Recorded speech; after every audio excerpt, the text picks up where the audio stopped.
In the boundless wilderness, a ragged boy ran desperately with bloodshot eyes, clutching a massive bird egg tightly against his chest. Damn it, I died twice for this egg. Lin Yu grimaced in pain, but dared not slow down. Behind him, dust flew as countless mutated beasts with bared fangs chased after him. Even his pants had been torn to shreds in the chaos. Lin Yu could only run with his bare buttocks exposed to stark sight in the wilderness. Finally, I've reached the range of the sacred flame. Holding his last breath, the boy sprinted toward a dilapidated town, which stood in stark contrast to the gray wilderness before him. At the center of the town, a sacred flame flickered precariously, yet it still held firm like a sun guarding the last beam of light in the wilderness. As a qualified wilderness hunter, bringing back trophies to the camp was always his purpose. Lin Yu lunged forward like a broken-winged bird crashing into the flame's radiance. Come on, bite me. He dusted off his clothes, stood up, and taunted the beasts beyond the light. A lion-like mutated beast too large to stop charged forward and accidentally thrust half its front paw into the light, its eyes wide with panic. In an instant, half of the massive lion's paw was scorched, releasing the smell of roasted meat. Lin Yu sniffed the air but restrained the urge to pounce and take a bite. He reluctantly left the edge of the fire, looking back repeatedly. Outside the firelight, the mutated beasts roared in fury but eventually had to leave, not daring to step into the flames' range again. This was human settlement No. 179. Since the sun went out, a sudden gray fog had spread across the world, devouring all of humanity's proud civilization. Later they learned its name, the source of disaster and collapse, the abyssal worm. No one knew how it appeared, but with its arrival, human civilization came to a complete halt, and everything built by modern science collapsed. And the disaster did not stop there. Countless bizarre creatures emerged in the fog. Beasts and plants, mutated humans were mercilessly reaped amidst despair and prayers. The entire civilized world teetered, billions of lives gradually dimmed. If not for that single flame, humanity would have long vanished into the wheels of history. Yet Lin Yu wondered why, after the sun died, there were still alternating days and nights. Could it also be because of the sacred flame? The sacred flame is good. The sacred flame is wonderful. Lin Yu patted his empty stomach and walked toward the camp. He did not belong to this world. Drawn by some mysterious force, he had been dumped, bewildered, into the wilderness of Camp 179. The good news was that Lin Yu had not only transmigrated, but also gained a golden finger that allowed him to return from death. The bad news was that he had arrived in this world where all humanity was in despair. In this world, life was as insignificant as dust. Lin Yu quickly walked through dirty alleys littered with debris. Hearing his footsteps, many uneasy gazes peered from the darkness. But when they recognized his face, they shuddered and silently retreated back into the shadows. A slight smile curled at the corner of his mouth. He didn't stop walking and finally pushed open a worn wooden door from which violent coughing could be heard. Old man Ihua Tua brought you medicine. Lin Yu carefully handed the bird egg to the elder, then found a needle and thread to skillfully mend the few tatters of cloth on himself. The old man ignored Lin Yu's mention of Hua Tua. The boy often uttered strange terms. Young and strong, but unfortunately not quite right in the head. As Lin Yu's stomach growled, he quickly cracked open the large bird egg and gulped it down. Seeing the old man devour the stinky raw egg without hesitation brought him some relief. Years ago, if the old man hadn't saved him from the wilderness, he would have been tormented by the beasts for who knows how long. And all Lin Yu's skills as a wilderness hunter were taught by this seeming candle end of a man. Eating this crested bird egg should help you get better, right? Lin Yu looked at the old man with hopeful eyes. The old man shook his head and sighed. It's only palliative. My age and these severe wounds. Death is just a matter of time. You don't have to risk yourself for me. We're brothers, don't say that. Lin Yu poured alcohol onto his own wound without flinching. In the wilderness, human life was cheap as grass, pain was nothing. The old man chuckled softly. After a moment of silence, he said, food is running low. He'll stop eating from now on. That way you can last 3 more days and go to the wilderness less often. Stop eating. You want me to eat you after you die? Lin Yu snapped back irritably. Then he took a protein bar from a worn bag and chewed with a frown. This kind of protein bar was made from various insects mixed with plants. Its taste was even more overwhelming than Nine-turn large intestine. It didn't even taste like feces, and it was stickier than feces. For Lin Yu, who had enjoyed fine meals in his previous life, eating this bar was torture every time. But he had to eat or starve. What's wrong with eating me? Not many people are left to be eaten. The old man shook his head and said no more. All right, rest easy. He'll go to the wilderness tomorrow and trade something for food with Zhang Yi. Lin Yu grinned. In this settlement, called Human Refuge No. 179, the main forces were split between the North and South districts. Zhang Yi was the leader of the South district where Lin Yu and the old man lived. Wilderness hunters could trade their gathered supplies with Zhang Yi. Those unable to hunt could either do manual labor or lie at home waiting for death. In this era, those without value had no chance of survival. Old man, I'm going out for water. After bandaging his wounds, Lin Yu waved and headed for the door. Bang! As soon as he stepped out, a rusty arrow whistled through the air and pierced his throat. Gurgling, Lin Yu's eyes widened as blood bubbled from his throat. His vision went black, and he called, "Holy shit, there's a dog." Lin Yu's eyes snapped open, a sharp pain lingering in his throat. The moment he had stepped out, he was cleanly shot through the throat by an arrow. If not for his death reversal ability, he would have been dead for good. Lin Yu stared at the bird egg in deep thought, then grabbed it and ran. Chased by beasts jumping naked into the sacred flames range, smelling familiar roasted meat flipping the beasts off. Through the complex dirty alleys, he handed the egg to the old man and chatted. After doing it all, Lin Yu stared at the door, recalling the arrow's trajectory. "What's wrong, Lin Yu?" The old man's weak voice came from inside. He heard Lin Yu's heavy breathing. "Nothing, old man, just warming up." Then he yanked the door open and immediately ducked. Whoosh! An arrow flew past his scalp and embedded into the pillars, sinking deep. The arrow had sunk deep into the wood. Meanwhile, Lin Yu had already lunged like a cheetah into the dark corner. "Miss? How could it be?" Watching the figure rapidly approaching, Zhang Yu, hidden in the shadows, was somewhat astonished. After the sun had eternally extinguished, not only did the beasts mutate on this land, but also a small number of fortunate humans. They seemed to have received the final blessing of the gods, giving birth to unimaginable abilities. Such individuals were called awakened. Zhang Yu was one of them. He did not enjoy fighting against the brutal beasts in the wilderness. Since becoming an awakened, he had discovered a much safer and quicker method. That was to intercept his kind returning from the wilderness. His ability was called Eagle Eye. His powerfully evolved vision allowed him to effortlessly capture the moving paths of his prey. With a powerful bow in hand, he could take the enemy's head amidst 1,000 troops. Often by the time the prey reacted, a blood hole had already appeared in their throat. After lurking in the darkness for nearly 10 hours, Zhang Yu spotted Lin Yu holding a bird egg and naked from the waist down, returning from the wilderness. He knew well that a hunter who had just returned was in a state of highest alert. Only upon reaching home would they relax their taut nerves. And when they went out again, that would be Zhang Yu's hunting moment. Such a large bird egg could not be eaten immediately. Even if his own harvest was smaller, it was still better than losing his life. Zhang Yu, well versed in the art of survival, understood this principle very well. But what he did not expect was that the young man before him reacted so swiftly. The never-failing arrow was actually dodged. "You're lucky." Zhang Yu immediately calmed down. Gazing at the approaching youth, he once again drew his bow and aimed. Swish! Swish! 2 arrows flew through the air. Lin Yu narrowly dodged one, but the other arrow pierced deeply. The intense pain and powerful impact made Lin Yu's figure halt. Seizing the opportunity, Zhang Yu quickly drew his bow and shot continuously, predicting Lin Yu's movements. "Got you." Lin Yu leaped high, pulled a dagger from his side, reversed his grip, and thrust it straight toward Zhang Yu's throat. Swish! Zhang Yu's eyes showed ruthlessness, not avoiding at all. Just as the dagger was about to pierce his soft neck, an arrow suddenly shot through Lin Yu's throat. The powerful momentum carried Lin Yu's body backward. Zhang Yu smiled and slowly stepped forward. On a narrow path, the brave wins. Hesitation ultimately leads to defeat.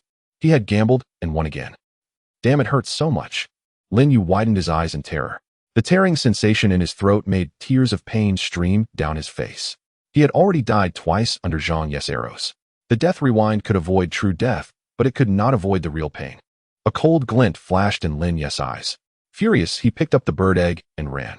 Skillfully jumping into the range illuminated by the holy flame, he spat on a beast whose half foot was roasted. Passing through a dirty alley, he stuffed the bird egg into the old man's arms. "Lin Yu, what are you doing?" "Don't ask. Ask, and he'll say I'm going to the Olympics." Lin Yu decisively pushed open the door, quickly bent over, and precisely charged into the darkness. Left, right, left, right. B-A-B-A. In Lin Yu's mind, the trajectory of each arrow flashed rapidly. Amidst the sounds of breaking air, he perfectly dodged all the arrows. "How is that possible?" Zhang Yu blurted out in shock. This young man seemed to have predicted all his predictions and smoothly arrived. Zhang Yu forced down the panic in his heart. Facing the youth so close, he drew his bow and aimed at his throat. Swish! "I fucking knew you'd shoot my throat again." Lin Yu cursed loudly, gracefully sliding down to dodge the arrow, followed by a sweeping leg kick that instantly knocked Zhang Yu down. Zhang Yu's eyes widened as if seeing a ghost. A dagger gleaming with cold light instantly pressed against his neck in the darkness. Unawakened, Lin Yu spoke coldly, his dagger slowly cutting through the soft skin of Zhang Yu's neck. Drops of blood began to seep out like an hourglass counting down to death. "How did you dodge my arrows?" Zhang Yu's voice was hoarse. In this situation, he only hoped Lin Yu would give him a quick death. As for whether after death he would be taken back by Lin Yu for cooking or left to rot in the alley, that was not a question Zhang Yu needed to consider. Even 100 more times I could easily dodge your arrows. Lin Yu subconsciously touched his throat still stinging and said calmly, "What ability did you awaken? Answer my questions honestly, and it'll grant you a quick death." Eagle Eye. I see far I shoot true. Zhang Yu quietly looked into Lin Yu's eyes. If Lin Yu had any intention of torturing him, he would immediately slam his neck into the dagger to die as quickly as possible. Avengers? Lin Yu blurted out. What Avengers? Zhang Yu looked at the boy in confusion. Nothing. Wanna live? Lin Yu ignored Zhang Ye's question. When he learned about Zhang Ye's ability, a new idea came to Lin Yu. Yes. Zhang Yu didn't hesitate, and a glimmer of hope began to appear in his eyes as he looked at Lin Yu. This kind of question required no thought at all. In the apocalypse, compared to survival, everything else seemed unimportant. Seeing Lin Yu's burning gaze, Zhang Yu suddenly thought of something and closed his eyes in pain. That look. If he wants my chastity. What should I do? Forget it. Give it all to him. What are you doing? Lin Yu looked at this awakened who seemed to be in intense conflict, utterly confused. Tell me, what are the terms? Zhang Yu had completely given up resistance. He subconsciously touched his slightly round buttocks, and thinking of Lin Yu returning from the wilderness naked became even more certain of his assumption. Sorry for making you bear this. There's an old man in this house. During my absence, you are responsible for his safety. Unless I tell you otherwise, kill anyone who tries to enter. Lin Yu said calmly. Since the old man was injured last year, he had almost no ability to defend himself. If not for Lin Yu, this old man, thin as a skeleton, would have been dragged out as a midnight snack long ago. He needed someone who could ensure the old man's safety when he was out hunting. Huh. Zhang Yu was stunned, his cheeks slightly burning. So he doesn't want my ass. What's wrong with you? Why are you blushing? Lin Yu looked at Zhang Yu in shock. No problem, I agree. Zhang Yu said without hesitation. Since he neither had to give up his chastity nor die, there was no reason to disagree. Lin Yu slowly removed the dagger from Zhang Ye's neck and turned to walk toward the old wooden door. Remember, I can kill you once, and I can kill you a second time. Don't harbor any illusions, or it'll make your life worse than death. Watching Lin Yu's back, Zhang Yu silently nodded. You're a wilderness hunter rarely interacting with the town. You probably don't know what's been happening in the town recently, do you? He seemed to recall something and suddenly spoke. What is it? Lin Yu stopped his back to Zhang Yu on the ground. I, Zhang Yu, am a man who repays kindness. Since you didn't kill me, I can share some information with you. Zhang Yu tightened his clothes, picked up his bow and arrow, and stood up from the ground. With a hint of a smile, he said, see the holy flame in the town's center. It's about to go out. The sacred flame is about to go out. How is that possible? Lin Yu frowned, staring at the flickering, precarious fire at the town's center. Zhang Yu rubbed his still bleeding neck and chuckled lightly. What's so impossible about it? Apart from a few major cities, the sacred flame in every settlement is merely a spark taken from the source. If it isn't replenished, it's only a matter of time before it dies out. Zhang Ye's gaze shifted to the center of Ashfall Town Square. If the sacred flame were to be extinguished completely, every survivor in the town would suffer a devastating blow. When that time came, Ashfall Town would be utterly overrun, becoming a paradise for the monsters of the wilderness. How do we replenish the sacred flame? Lin Yu's heart sank. Ever since Lin Yu had arrived in this world, he had almost always stayed within the light of the sacred flame. He had never imagined that the flame protecting humanity could also die out. In the past, Dawn City would send out regular teams to replenish the sacred flame's energy at every human settlement along the way. By the timetable, Ashfall Town should have received a visit from Dawn City's team a month ago. But even now, Dawn City's people haven't shown up. Zhang Yu withdrew his distant gaze. Without supplies from Dawn City, Ashfall Town has to find its own way to replenish the energy. The sacred flame's energy comes from a material called blazing sun crystal. It can be found in the wilderness, but the quantity is limited. The only reason Ashfall Town has held out this long is because seasoned wilderness hunters like Zhang Yu risked their lives to gather blazing sun crystals. Unfortunately, their strength is too meager to venture deep into the wilds, and the energy they bring back is negligible. Are the town's survivors simply doomed to wait for death? Lin Yu frowned. What else can we do? Zhang Yu spread his hands helplessly. Unless someone can trek across the vast wilderness to reach a settlement with ample sacred flame resources or join Dawn City outright, staying in Ashfall Town is nothing but a slow death. But Dawn City has never really cared about the human settlements in the wilderness. Sending periodic flame replenishments is already more than generous. Unless you're an awakened, there's no way to join Dawn City. However, I heard Zhang Yi and his team found a sizable deposit of blazing sun crystal in the wilds. They're organizing a group to gather it. If they succeed, Ashfall Town might hold out a bit longer. If you're interested, you could join their team. Lin Yu's expression shifted for a moment, then he sighed. Truth be told, with his ability to revert time upon death, crossing the wilderness to reach Dawn City or another settlement wouldn't be difficult. But the problem was the old man back home who could barely walk. But if they don't trust you enough, they might not dare to take you. Zhang Yu eyed the young man before him. Don't worry, I'm very likable. Lin Yu flashed a bright, confident smile and said with great assurance. Good. But I think you're quite impressive. How about considering coming with me to Dawn City? If I score high enough, maybe I can bring you in too. Consider it repaying a favor. Zhang Yu asked earnestly. Lin Yu shook his head, declining the offer. He couldn't abandon the old man to await death in this hopeless world. If the old man hadn't picked him up from the wilderness, even though he couldn't die, he would have endured countless torments. Not to mention that all his skills had been taught by the old man himself. Lin Yu refused to let him die horribly in the jaws of monsters. Zhang Yu, come with me to find Zhang Yi. With an awakened like you, our chances will be much better. Lin Yu looked up at Zhang. I'm not going. If Ashfall Town falls ill, just head to Dawn City. Zhang Yu said, decisively, shaking his head like a rattle drum. Clang. A gleaming dagger was instantly pressed against Zhang Yi's neck. But now that I think about it, I suddenly feel we share a special bond. So after some thought, I realized going with you to find that blazing sun crystal would actually be quite enjoyable. Zhang Yu immediately broke into a broad smile and readily agreed to Lin Yu's suggestion. That's more like it. I think we do have a special bond, Lin Yu said with a smile. But it'll be up front. If we encounter danger I can't handle, I'll prioritize saving my own skin. Seeing the dagger leave his neck, Zhang Yu breathed a sigh of relief. Fair enough. Lin Yu sheathed the dagger and walked toward the square without looking back. He didn't demand that Zhang Yu swear to protect him at all costs. Even if Zhang Yu had agreed in that moment, could Lin Yu really trust him? Compared to empty promises, Zhang Yi's straightforward statement of his own terms was far more convincing. As for the old man's safety, Lin Yu believed that if he joined Zhang Yi's team, at least during this expedition for the blazing sun crystal, there would be nothing to worry about. If Zhang Yi lacked even that capability, he wouldn't deserve to be the leader of the South District. Hey, wait. After a few steps, Zhang Yu suddenly sensed something amiss. Why the hell is my neck numb? Huh. And turning black. My head's a bit dizzy too. Hearing Zhang Yi's exclamation, Lin Yu turned around in confusion, then realization dawned. Sorry, I coated my dagger with poison. Zhang Yu barely held back a torrent of curses. How underhanded. After Lin Yu finally finished administering the antidote to a scowling Zhang Yu, the two arrived at Ashfall Town Square. Brothers, I'm sure you all understand the situation we're facing. Not far away, a burly middle-aged man stood at the center of the square, his expression grave. Before him were a dozen or so wilderness hunters in eclectic outfits listening with furrowed brows. Zhang Yi, leader of the South District. 5 years ago, he spent his entire fortune to inoculate himself with a first-tier gene serum. Leveraging the formidable physique of a gene warrior, he killed the previous leader and seized control, dominating most of the South District's resources. Zhang Yu spoke slowly, eyeing the imposing Zhang Yi. Lin Yu nodded. He knew. The gene warrior's advantage lay in physical prowess far beyond ordinary humans, even capable of engaging mutated beasts in the wilderness in hand-to-hand combat. But the drawbacks were a high failure rate, exorbitant cost, and shortened lifespan. Ashfall Town, our home and survival haven, now faces the dire threat of the sacred flame going out. Zhang Yi could easily head to Dawn City alone. But Ashfall Town still has countless survivors who need to live. They have the right to survive too. That's why I haven't left. Zhang Yi's gaze swept across the assembled wilderness hunters. Fortunately, we've discovered a blazing sun crystal rich in energy. If we bring it back to Ashfall Town, the sacred flame can sustain itself for a long time until Dawn City's team arrives. For the sacred flame to never die, I, Zhang Yi, am willing to lead the team into the wilderness at the risk of my life to snatch a glimmer of hope for Ashfall Town.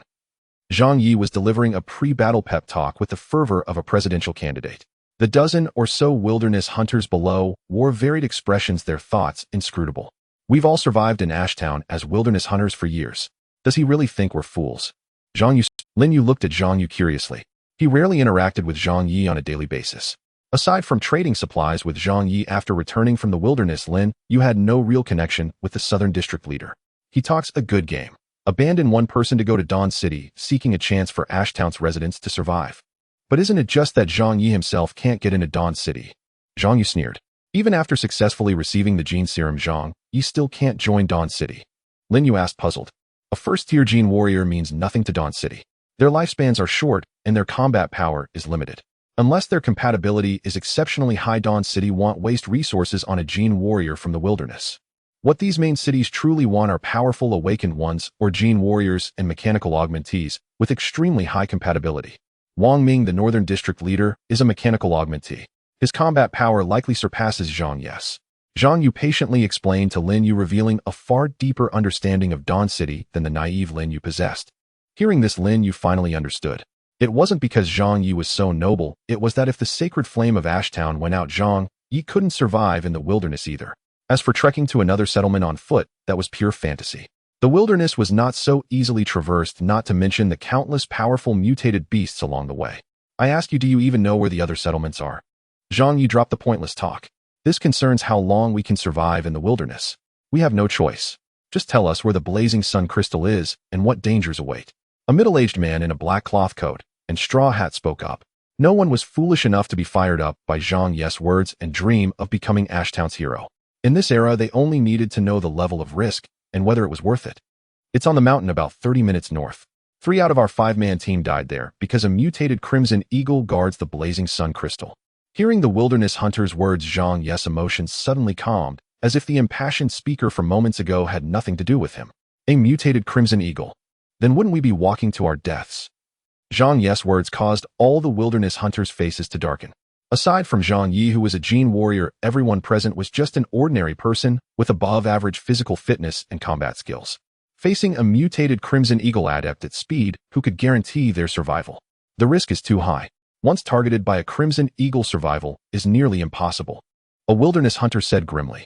If we don't go within a week at most, we'll all be dead, Zhang Yi stated flat. Everyone fell silent. Zhang Yi was right. Take the gamble, lose a few people, replenish the sacred flame's energy, and maybe they could wait for Dawn City's arrival.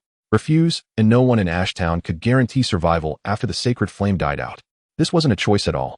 In this era, sometimes there was simply no choosing. When do we leave? Someone asked gravely. In 1 hour, Zhang Yi replied indifferently. Oh, look who's all. A light-hearted voice came from not far away. Everyone turned to see a youth in tattered cloth, smiling, walking alongside a cold-faced young man carrying a bow. When Zhang Yi saw their faces, his own darkened. Not just Zhang Yi. The previously silent wilderness hunters all grew agitated. Lin Yu, you dare show your face? You little brat, you stole the rabbit I worked so hard to hunt in the wild. Bastard, you're the one who snuck into my place and stole 2 gene of wild boar meat while I was outright. Lin Yu's smile froze on his face. Damn, it's such a small thing. Why are these people so vengeful?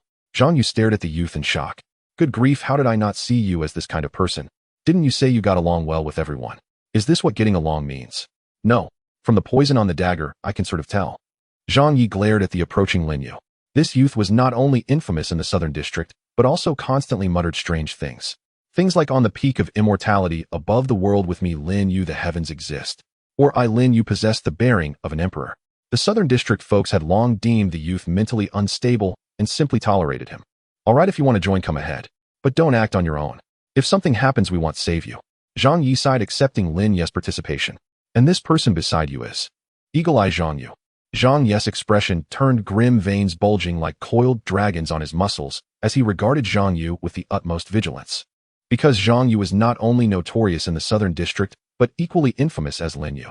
As a powerful awakened one, this guy not only refused to hunt in the wilderness, but often ambushed other wilderness hunters. Lin Yu shot Zhang Yu a disdainful glance. As if your reputation is any better. Zhang Yu ignored Lin Yu's look, nodding coldly in silence. It's good that you're willing to come along, but I warn you, this concerns the survival of all Ashtown. If you try anything, I'll kill you, even if it costs me my life. Zhang Yi's eyes turned icy as he looked at Zhang Yu. Zhang Yu always act with a clear conscience. Besides, if I weren't strong enough, I'd have been chopped into mincemeat long ago. With me joining, the success rate increases by at least 30%. Zhang Yu said confidently. Mincemeat? That's not quite right. You'd probably be ground into paste, Lin Yu remarked seriously from the side. You're truly vile. Your tongue is venomous. Zhang Yi's face darkened. Just as he was about to glare at Lin Yu, he was cowed by Lin Yu's threatening look. In that case, everyone prepare. Gather at the square in an hour. Zhang Yi ignored the two and said solemnly. The crowd nodded gravely. Let me borrow the bow to play with. No. Why are you so stingy? We'll give it back if it breaks. In the wilderness, Zhang Yi walked at the front with a dark face, listening to the bickering of Lin Yu and Zhang Yu behind him. He had a feeling these two weren't here for the blazing sun crystal. They seemed more like they were on a camping trip. Half an hour later, the group arrived before a large mountain, their faces pale. We're here. Lin Yu returned the bow to a battered Zhang Yu and looked at the mountain. Not far away, a middle-aged man in a black trench coat led a group to the foot of the mountain, silently watching. He slowly walked toward Lin Yu's group, revealing a right arm made entirely of metal from beneath his coat. Northern District Leader Mechanical Augmentee, Wang Ming. At the sight of Wang Ming's arrival, the wilderness hunters behind Zhang Yi immediately showed vigilance, their eyes fixed on the mechanical augmentee. Ignoring them, Wang Ming strode directly to Zhang Yi and spoke coldly. This cooperation is merely a necessity. Once we return to Ashtown, I will still kill you with my own hands. Where is the sacred flame pearl? Zhang Yi asked, paying no heed to Wang Ming's threat. Wang Ming snorted coldly, retrieving a small red orb from his chest. Mysterious cloud patterns swirled across its surface, resembling a phoenix spreading its wings amidst flames. Where is the blazing sun crystal? Wang Ming looked at Zhang Yi. Seeing that Wang Ming had indeed brought the sacred flame pearl from Ashtown, Zhang Yi breathed a silent sigh of relief. It was well known that the sacred flames of every settlement originated from a single spark dispersed by the major cities. This spark required a special container for successful preservation. That container was the sacred flame pearl. Once the blazing sun crystal was found, the sacred flame pearl could absorb its energy directly, which would then be brought back to Ashtown to replenish the sacred flame. As for why the sacred flame pearl was in Wang Ming's possession, it traced back to the internal strife in Ashtown a few years ago. In truth, Ashtown was originally a unified settlement without a north-south divide ruled by Wang Ming's. The most vital sacred flame pearl was also in Wang Ming's hands. At that time, Zhang Yi, though an exceptional wilderness hunter, was merely an ordinary man. It was only when Zhang Yi discovered a treasure of immense value and exchanged it with a team from Dawn City, who had come to replenish the sacred flame a few years ago, that he obtained a first-tier gene serum and successfully inoculated himself. After becoming a gene warrior, Zhang Yi bided his time until he found an opportunity to strike and kill Wang He, the leader of Ashtown. Yet unbeknownst to him, Wang He had expended his entire fortune to modify Wang Ming's right arm, making him a mechanical augmentee recognized by Dawn City. As Wang Ming had only recently become a mechanical augmentee, he couldn't fully unleash his power. Thus, he could only fight his way out with the sacred flame pearl. Ultimately unable to kill each other, they split Ashtown into two halves, creating the current northern and southern districts. To Wang Ming, Zhang Yi was an enemy burdened with the blood feud of patricide and the theft of power. The blazing sun crystal. It's inside this mountain. Zhang Yi's gaze turned toward the mountain's depths as he spoke calmly. Then let's go? Every second with you disgusts me, Wang Ming said coldly. Zhang Yi waved his hand, and the wilderness hunters behind him, casting wary looks at Wang Ming's men, slowly followed him into the mountain. Wang Ming's expression shifted briefly before he led his men to follow Zhang Yi's footsteps. In the wilderness, there was an unwritten rule. Avoid entering the mountains unless necessary. In this post-cataclysm world, the forests were often rife with mutated animals and plants. Their danger level far exceeded the plains of the wilderness. Lu Renjiao, watch out. Zhang Yi, with keen eyes and swift hands, drew his blade and cleaved a carnivorous plant that had suddenly opened its massive maw. Simultaneously, a burst of gunfire erupted from Wang Ming's right arm, shattering the plant midair. Lu Renjiao, his heart pounding, stared at the blood mist in the air, still shaken. If not for Zhang Yi and Wang Ming's quick reflexes, Lu Renjiao would have been dead. Stay sharp, everyone. This mountain is far too dangerous. Along the way, they had already slain over a dozen mutated beasts. Despite everyone's extreme vigilance, they had nearly suffered casualties from the carnivorous plant's gaping maw. Lin Yu and Zhang Yu lagged behind the main group, their demeanor oddly contrasting with the others. How are you not? Zhang Yu grumbled as he shot down a screeching mutated marmot. As the Heavenly Emperor, I shall vanquish all foes in this world, Lin Yu declared earnestly. Zhang Yi's face darkened. Lin Yi's ease stemmed from his trump card, the Death Rewind. Moreover, with Zhang Yi and Wang Ming clearing the path, no critical danger had emerged so far. After walking a bit further, Zhang Yu suddenly halted and turned to Lin Yu. Wait, do you hear something? What sound? Lin Yu looked at him in confusion. It's like a buzzing noise, Zhang Yu said, scratching his head, unable to describe it precisely. I don't hear anything, Lin Yu replied, puzzled. Just then a commotion erupted ahead of the main group. Zhang Yi and Wang Ming, their faces filled with terror, turned and fled back toward them. Panic seized everyone's faces, and two people sported enormous swollen lumps. Lin Yu craned his neck to look ahead, his eyes widening in shock. Holy shit. Lin Yu finally understood the source of the buzzing. Up ahead, a dense swarm of giant mosquitoes, each the size of an arm, surged from the forest, their massive proboscises covered in black bristles. These were mosquitoes. More like blood pumps. One sting, and all your blood would be drained. Dark. Lin Yu didn't hesitate, shouting for Zhang Yu to flee. But Zhang Yu was already 30 meters ahead, sprinting without looking back. You traitor. Lin Yu panicked, accelerated again. Screams echoed from behind, and the faint scent of blood filled the air. Over here. Lin Yu spotted Zhang Yu waving from a narrow crevice in the mountain wall, and immediately the main group behind him also saw the crevice and rushed toward it. At most, two of the giant mosquitoes could pass through at a time, and Wang Ming's advantage became evident. Standing at the crevice's entrance, Wang Ming's metallic arm transformed into a gun. With a cold expression, he sprayed bullets at the mosquitoes trying to break through their black blood splattering across the rock face. As the swarm's casualties mounted, the dense mass of giant mosquitoes finally retreated in fury. With the mosquitoes gone, everyone leaned against the rocks, gasping for breath. 4 dead, Zhang Yi and Wang Ming reported after counting their men, their expressions grim. Suffering casualties so soon after entering the mountain boded ill for them. In truth, Zhang Yi and Wang Ming shared the same thought. As long as they obtained the blazing sun crystal, they cared little if all their men perished. In this era, human life was the cheapest commodity. However, excessive early losses would prevent them from reaching the region where the blazing sun crystal lay. Why did you run? Zhang Yi demanded angrily. 3 of the 4 dead were from the southern district. You ran too, didn't you? Wang Ming retorted, his face dark. I ran because I saw you running. You're a mechanical augmentee, afraid of a few mosquitoes. Zhang Yi stood up, glaring at Wang Ming. Wang Ming rose to his feet, as well meeting Zhang Yi's gaze without backing down. Sensing the increasingly tense atmosphere, Lin Yu sighed and stepped out from the crowd. Let it be, let it be. No need for weapons. Zhang Yi frowned upon recognizing who it was slowly retreating. He didn't want to bother with a lunatic, but watched Wang Ming with keen interest. Since when does a brat get to tell me how to do things? Wang Ming turned his head with a cold expression, his metallic right arm emitting faint black smoke as he aimed it directly at Lin Yu. Facing the dark gun barrel, Lin Yu's smile gradually faded. He calmly looked at Wang Ming and spoke softly, Zhang Yu. The moment Lin Yu's voice fell, Wang Ming's pupils constricted sharply. A sudden chill ran down his spine, his scalp tingling. The crisis instinct honed from years in the wilderness exploded in his mind like a bomb. He had no doubt that if he dared to move again, a bloody hole would instantly appear in his throat. If you're going to talk, just talk. Why so aggressive? Zhang Yu yawned, yet his eyes were sharp and piercing, his bow drawn taut, like a full moon aimed directly at Wang Ming's throat. If Wang Ming dared to act rashly, he would ensure Wang Ming's eternal stillness in the next second. Zhang Yi stood nearby, squinting as he surveyed the calm Lin Yu and the seemingly languid Zhang Yu. He couldn't fathom how these two had ended up together.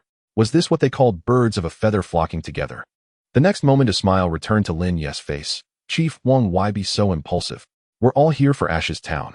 Seeing Lin Yu offer a way out, Wang Ming silently lowered his right arm, let out a cold snort, and slowly stepped back. Honestly, drawing a bow is exhausting, you know. Hearing this, Zhang Yu grumbled as he lowered his bow. After this incident, everyone looked at the young man carrying the bow with wariness. An awakener. Zhang Yi, keeping your abilities hidden. Wang Ming shot a cold glance at Zhang Yi, who merely waved his hand with a smile. After a moment of silence, Zhang Yi spoke. Let's move on. Those giant mosquitoes should be gone by now. Wait. Zhang Yu suddenly frowned. What's wrong? Everyone turned to look at him. Do you hear something? Zhang Yu said with confusion. Not this again. Lin Yu was startled. Watch your feet. Zhang Yu suddenly. The moment Zhang Yu shouted, the wild grass on the ground began to spread wildly, entangling itself around everyone. Quick-witted Lin Yu retreated swiftly while slashing forward with his dagger, severing several blades of grass that shot towards him, then vigilantly scanned his surroundings.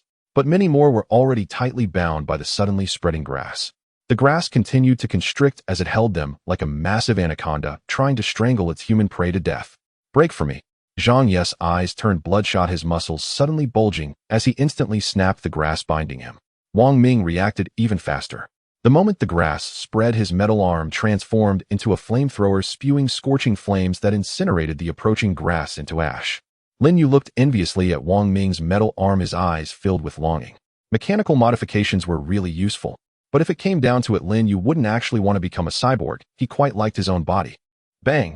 As everyone struggled to free themselves from the grass, a dull sound echoed. A wildland hunter was brutally crushed by an unusually thick blade of grass, his blood mist scattering like fireworks on the meadow.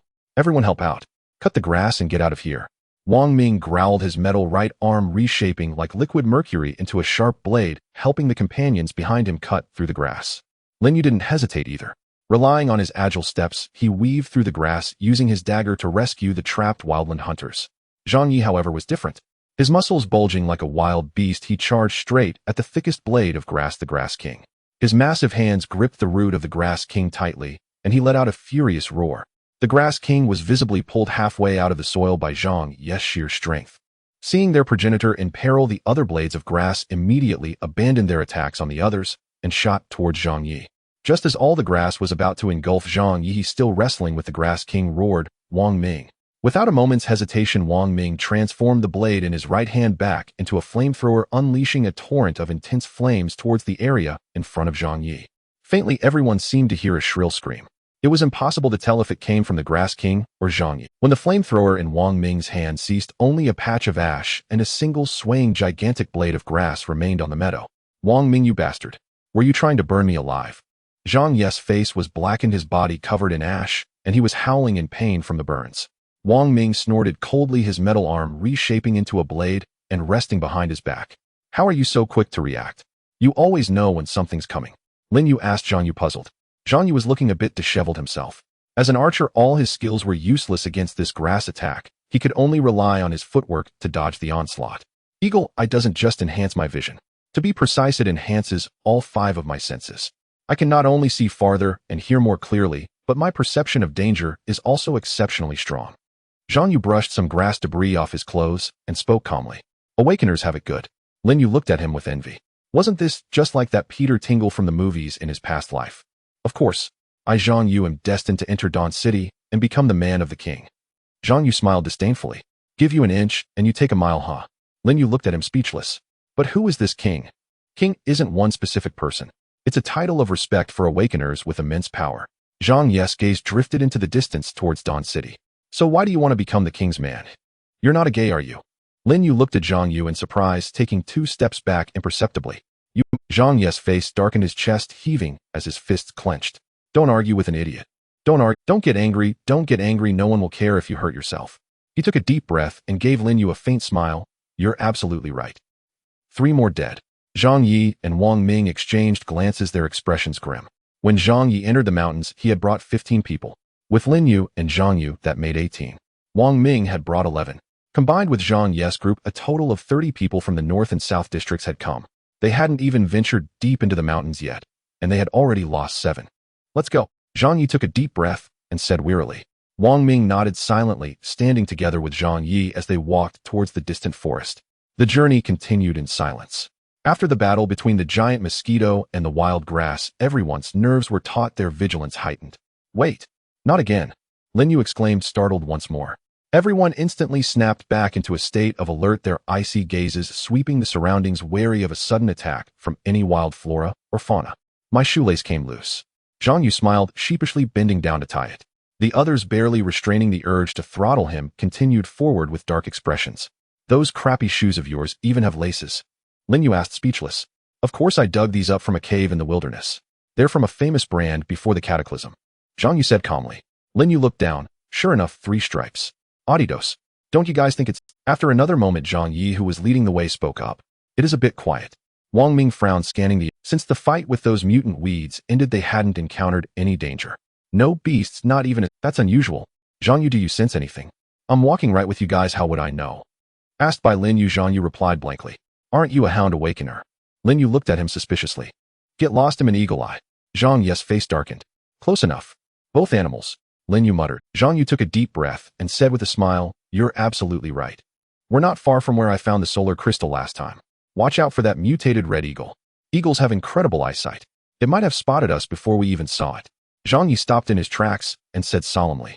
But strangely, aside from the gentle breeze, there was no sign of anything unusual, let alone the red eagle. After the cataclysm, mutated creatures tended to be larger in size, especially apex predators like eagles. Logically, the red eagle's massive form should have been spotted by now. Zhang Yu, if we encounter the red eagle, can you handle it? Wang Ming turned to look at Zhang Yu, who carried a bow. Throughout the journey, he had come to understand the abilities of the only awakener in the group. I have a bow, not a sniper rifle. I could kill you, but the red eagle. That's wishful thinking. Zhang Yu stared at Wang Ming, wordlessly brandishing his wooden bow and rusted arrows. Did you expect me to kill the red eagle with tetanus? But although I can't kill it, I can wound it and restrict its movement. Zhang Yu thought for a moment, then said confidently. That's enough. The solar crystal is in a cave not far ahead. Once we see it, we extract its energy immediately. Zhang Yu, you'll be responsible for limiting the red eagle's actions. Once the energy extraction is complete, we retreat at once. Don't get tangled up with the red eagle. After all, this mountain isn't just home to the red eagle. Everyone nodded grimly. Before long, they spotted the cave Zhang Yi had mentioned from a distance. Strange, where's the red eagle? Zhang Yi looked around in confusion. There was no trace of the red eagle. Forget about it. Isn't it better? Let's extract the solar crystal quickly and get out of here. Wang Ming said gravely. The Red Eagle was the most powerful beast on this mountain. Its absence was beneficial for the people of Ashtown. Although they wouldn't mourn these wilderness hunters if they all died, their survival greatly aided Ashtown's productivity. Zhang Yi nodded and cautiously approached the cave. The others followed silently, afraid to make a sound. The cave was littered with animal bones reeking of a foul stench. Combined with the poorly ventilated environment, even these seasoned wilderness hunters found their eyes stinging and watering. Zhang Yi, look here. Wang Ming suddenly spoke in a low voice. Is this a red eagle feather? Zhang Yi leaned in and frowned. Not far from Wang Ming, a large cluster of palm-sized red feathers lay scattered, each one as hard as iron like natural armor. These feathers had clearly been torn off, forcibly stained with obvious blood. Many were broken in the middle, knotted. They exchanged glances, their faces turning grave. From the feathers it was easy to deduce that a fierce battle had taken place in the cave, and the Red Eagle had gotten the worst of it. Could there be something else in this mountain capable of fighting the Red Eagle? Though no one spoke, they all read the question in each other's eyes. Danger. Wang Ming, you have the sacred flame pearl. Stay back. He'll lead the way. If a powerful beast appears, I'll hold it off as long as I can. You extract the solar crystal's energy, Zhang Yi said solemnly. Wang Ming looked at him with surprise. He hadn't expected Zhang Yi to be willing to risk confronting the unknown creature so he could extract the energy. Wang Ming nodded silently, his right arm blade slowly extending. Drip, drip. The cave's moisture condensed into droplets, sliding down the rock walls and splashing onto the ground. Aside from the sound of dripping water, the cave was eerily quiet. This is thrilling, like an escape room, Lin Yu whispered. Zhang Yi shot him a puzzled glance. What's an escape room? Look ahead, Zhang Yi suddenly said in a low voice. They all looked up and saw a faint red glow deep within the cave. Speed up, Zhang Yi urged, quickening his pace toward the red light. Moments later, a cluster of ruby-like crystals appeared before them. That's it, the solar crystal. They were elated. The vast expanse of solar crystals spread across the rock face like a natural fresco, breathtakingly beautiful. The energy from these solar crystals can sustain us for at least 3 months. Wang Ming's face flushed. Zhang Yi remained at the front while the others took their positions, watching every corner of the cave warily. Zhang Yi approached the rock face, gently caressing the precious solar crystals. He waved for Wang Ming. Wang Ming strode straight toward the rock face without looking aside. Suddenly, watch out, Zhang Yi shouted, his hair standing on end. He instantly drew his bow and loosed an arrow without hesitation. The speeding arrow rippled through the air. Within the crimson glow, a massive black and white eye materialized in midair, slowly opening. That eye was colossal. Even Zhang Yi, the most robust among them, appeared as minuscule as an ant before it. As the eyelid slowly lifted, an indescribable sense of eeriness washed over everyone. Lin Yu gazed into that singular eye, half black and half white, and found nothing but indifference. Indifference to life, to rules, to everything in the world. It was as if a deity peered down from the zenith of the heavens to observe the insignificant mortals. Run! Zhang Yi's eyes turned bloodshot as he let out a mournful roar. Under the despairing gaze of the group, he charged without hesitation toward the giant eye. He had once said, if they ever encountered an unknown entity, he would buy every second for Wang Ming. Wang Ming, who had just arrived at the blazing sun crystal, turned pale. He stared fixedly at the figure that had resolutely charged toward the bazaar. I took a deep breath, put away the sacred fire pearl, and turned to sprint at full speed out of the cave. At that moment, fear drowned the heartbeat of everyone like a tidal wave. Boom! The eye glanced in their direction, and several massive boulders fell sealing off their escape route. Witnessing this, Zhang Yi's eyes turned bloodshot, veins bulging. He leaped up, brandishing a blunted steel blade. The giant eye seemed indifferent to his attack. With a mere glance, Zhang Yi's movement froze in midair. Then his robust body began to disintegrate in the air, crumbling like building blocks and scattering on the ground. Find a way to run. Zhang Yu roared, his bow releasing arrows like soaring swans toward the bazaar, each arrow flying with precision toward the center of the eyeball. Simultaneously, Wang Ming raised his right arm, which instantly transformed into a firearm. A powerful barrage like thunder echoed through the cave along with his roars. The bazaar eye merely tilted slightly. The arrows flying toward it turned into red ribbons fluttering to the ground midair, while countless bullets transformed into dazzling fireworks blooming within the cave. The giant eye simply watched the events unfolding in the cave with keen interest. This was a realm they could never touch. It defied all logic, a monster beyond imagination. Everyone looked up at the giant eyeball, their faces pale, the same thought flashing through their minds. God. Wang Ming clenched his teeth and raised his right arm again. This time a small missile appeared in his hand. The missile flew off with a piercing roar, and Wang Ming's face turned ashen instantly. He had only modified his right arm. He could not wield any more powerful weapons. This was the ultimate move of a mechanical modifier. Under everyone's gaze, the missile with its tail flame sped straight toward the bazaar eye. The giant eerie eye merely blinked once, and its two eyelids like heavenly curtains effortlessly blocked all the missiles. After the explosion, as the smoke gradually dissipated, the eye remained completely unharmed. It swiveled its gaze, almost mocking, slowly sweeping over the beings below. Then, bang! Wang Ming's right arm exploded, spraying blood in the air. Amid his agonizing screams, Zhang Ye's arms, which had been drawing the bow, burst next. Then, bang! Bang bang! Bang bang bang! Explosion after explosion resounded through the cave. One by one, everyone in despair exploded into blossoms of blood. Amid the screams, the eyelid of the bizarre eye slowly drooped. It seemed tired of the game, its massive pupil reflecting a near apathy of boredom. The next second, everyone inside the cave suddenly shattered, exploding in unison. Just as Lin Yu's body was about to crumble, the eye abruptly turned around, its expression filled with surprise and curiosity. The big eye slowly curved into a crescent moon, as if overjoyed. As Lin Yu's consciousness completely faded, a flash of chaos entered his body. Silence returned to the cave. Fortunately, we found a blazing sun crystal containing vast energy. Once we bring it back to Ash Town, we can sustain the sacred fire for a long time until the Dawn City team arrives. To keep the sacred fire from extinguishing, I, Zhang Yi, am willing to risk my life leading the team into the wilderness to seize a chance for Ash Town. In the center of Ash Town Square, Zhang Yi was delivering a passionate speech. Lin Yu let out a scream, collapsing to the ground, instantly his eyes filled with agony. Damn it, what's wrong with you? I didn't touch you. Zhang Yu immediately leaped away from Lin Yu, eyeing the boy on the ground warily. After a moment, he realized the boy's suffering seemed genuine. What's going on? Frowning, Zhang Yu slowly approached Lin Yu, lifting him and resting his head on his lap. Lin Yu's pupils were dilated, his face contorted in excruciating pain, and beads of sweat the size of beans rolled down his forehead. His body felt as if it were being torn apart inch by inch. Every bone and every muscle screamed in agony. Yet the deepest torment came from within. It was as if a whole sun had fallen into his body, burning his marrow and soul from the inside out. In that unbearable suffering, Lin Yu died once more. When he opened his eyes for the third time, the pain remained undiminished. He died again and again, only to wake up once more.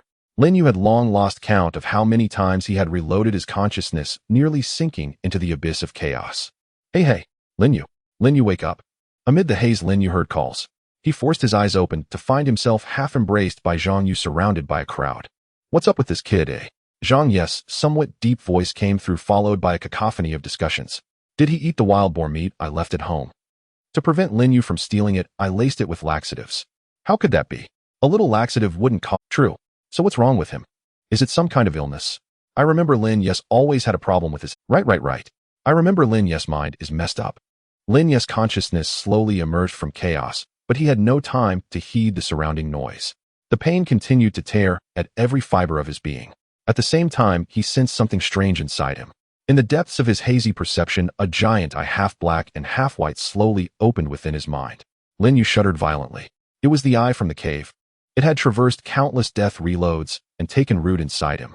Though it was merely an eye, Lin Yu could clearly read its expression, a smirk that was not quite a smile. It was indifferent to everything. The rules of the world were meaningless before this monster. In a daze, Lin Yu grasped its true desire, amusement. It merely sought some entertainment in this world of fresh delight to add to its long and barren existence. And it had chosen Lin Yu for the simplest of reasons. It seemed to have discovered Lin Yu's secret. This person who could die and reload infinitely might bring it. Endless pleasure and novel games. Lin Yu's eyes snapped open. In the abyss of delirium and agony, he softly uttered the name that had always lingered in his mind. The twin saint of good and evil. The eye of trickery. Why is it inside me? Lin Yu was oblivious to the clamor around him, his brows tightly furrowed. He had no idea what the eye of deceit intended by hiding within him. But it could not be anything good. Lin Yu, what's wrong with you? Have you lost your mind? Zhang Yu, seeing Lin Yu staring blankly, while leaning motionless against his leg, gave his shoulder another shove. I'm fine. Lin Yu temporarily shelved his conjectures, enduring the excruciating pain throughout his body as he slowly rose from the ground.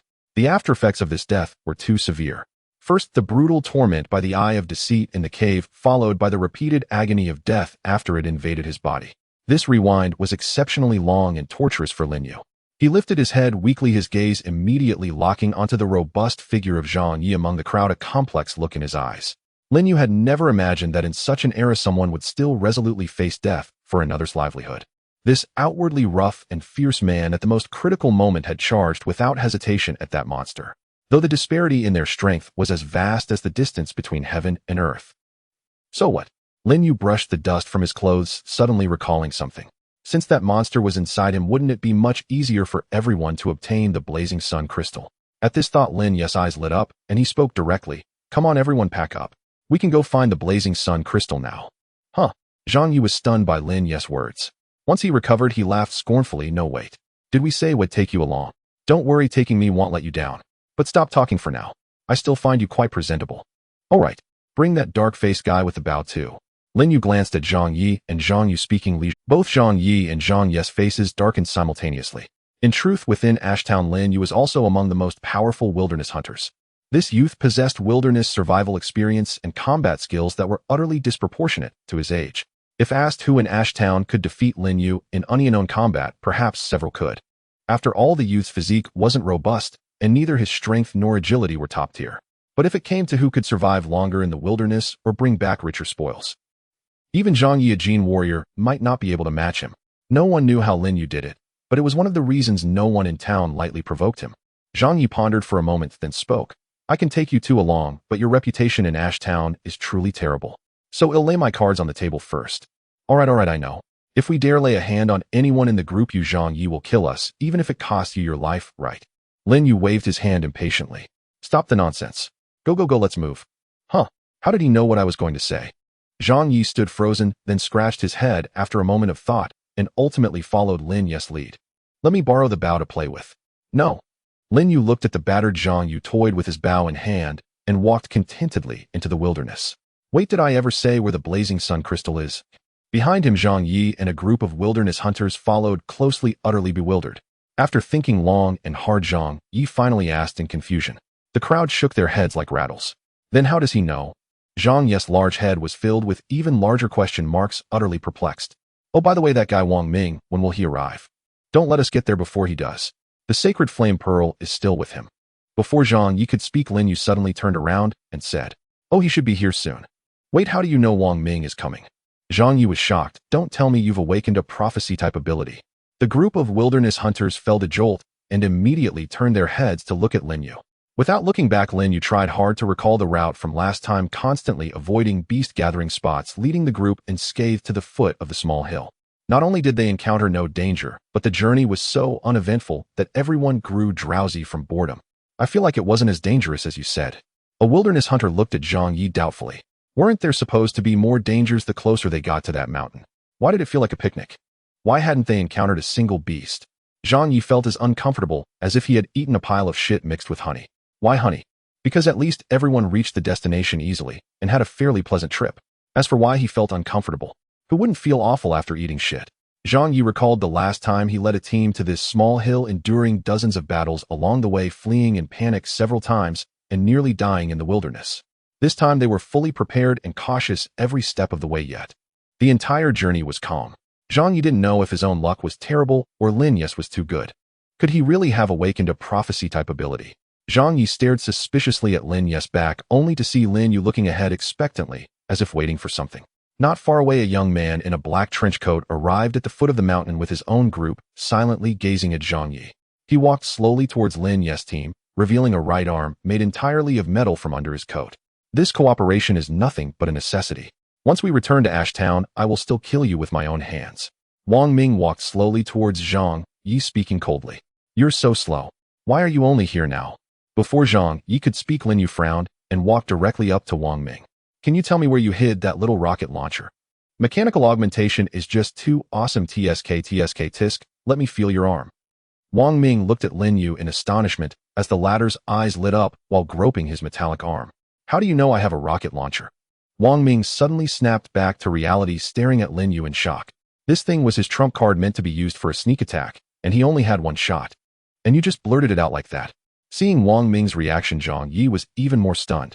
First, because Zhang Yi had never even imagined that in this post-cataclysm era a mechanical augmenter's arm could actually house a rocket launcher.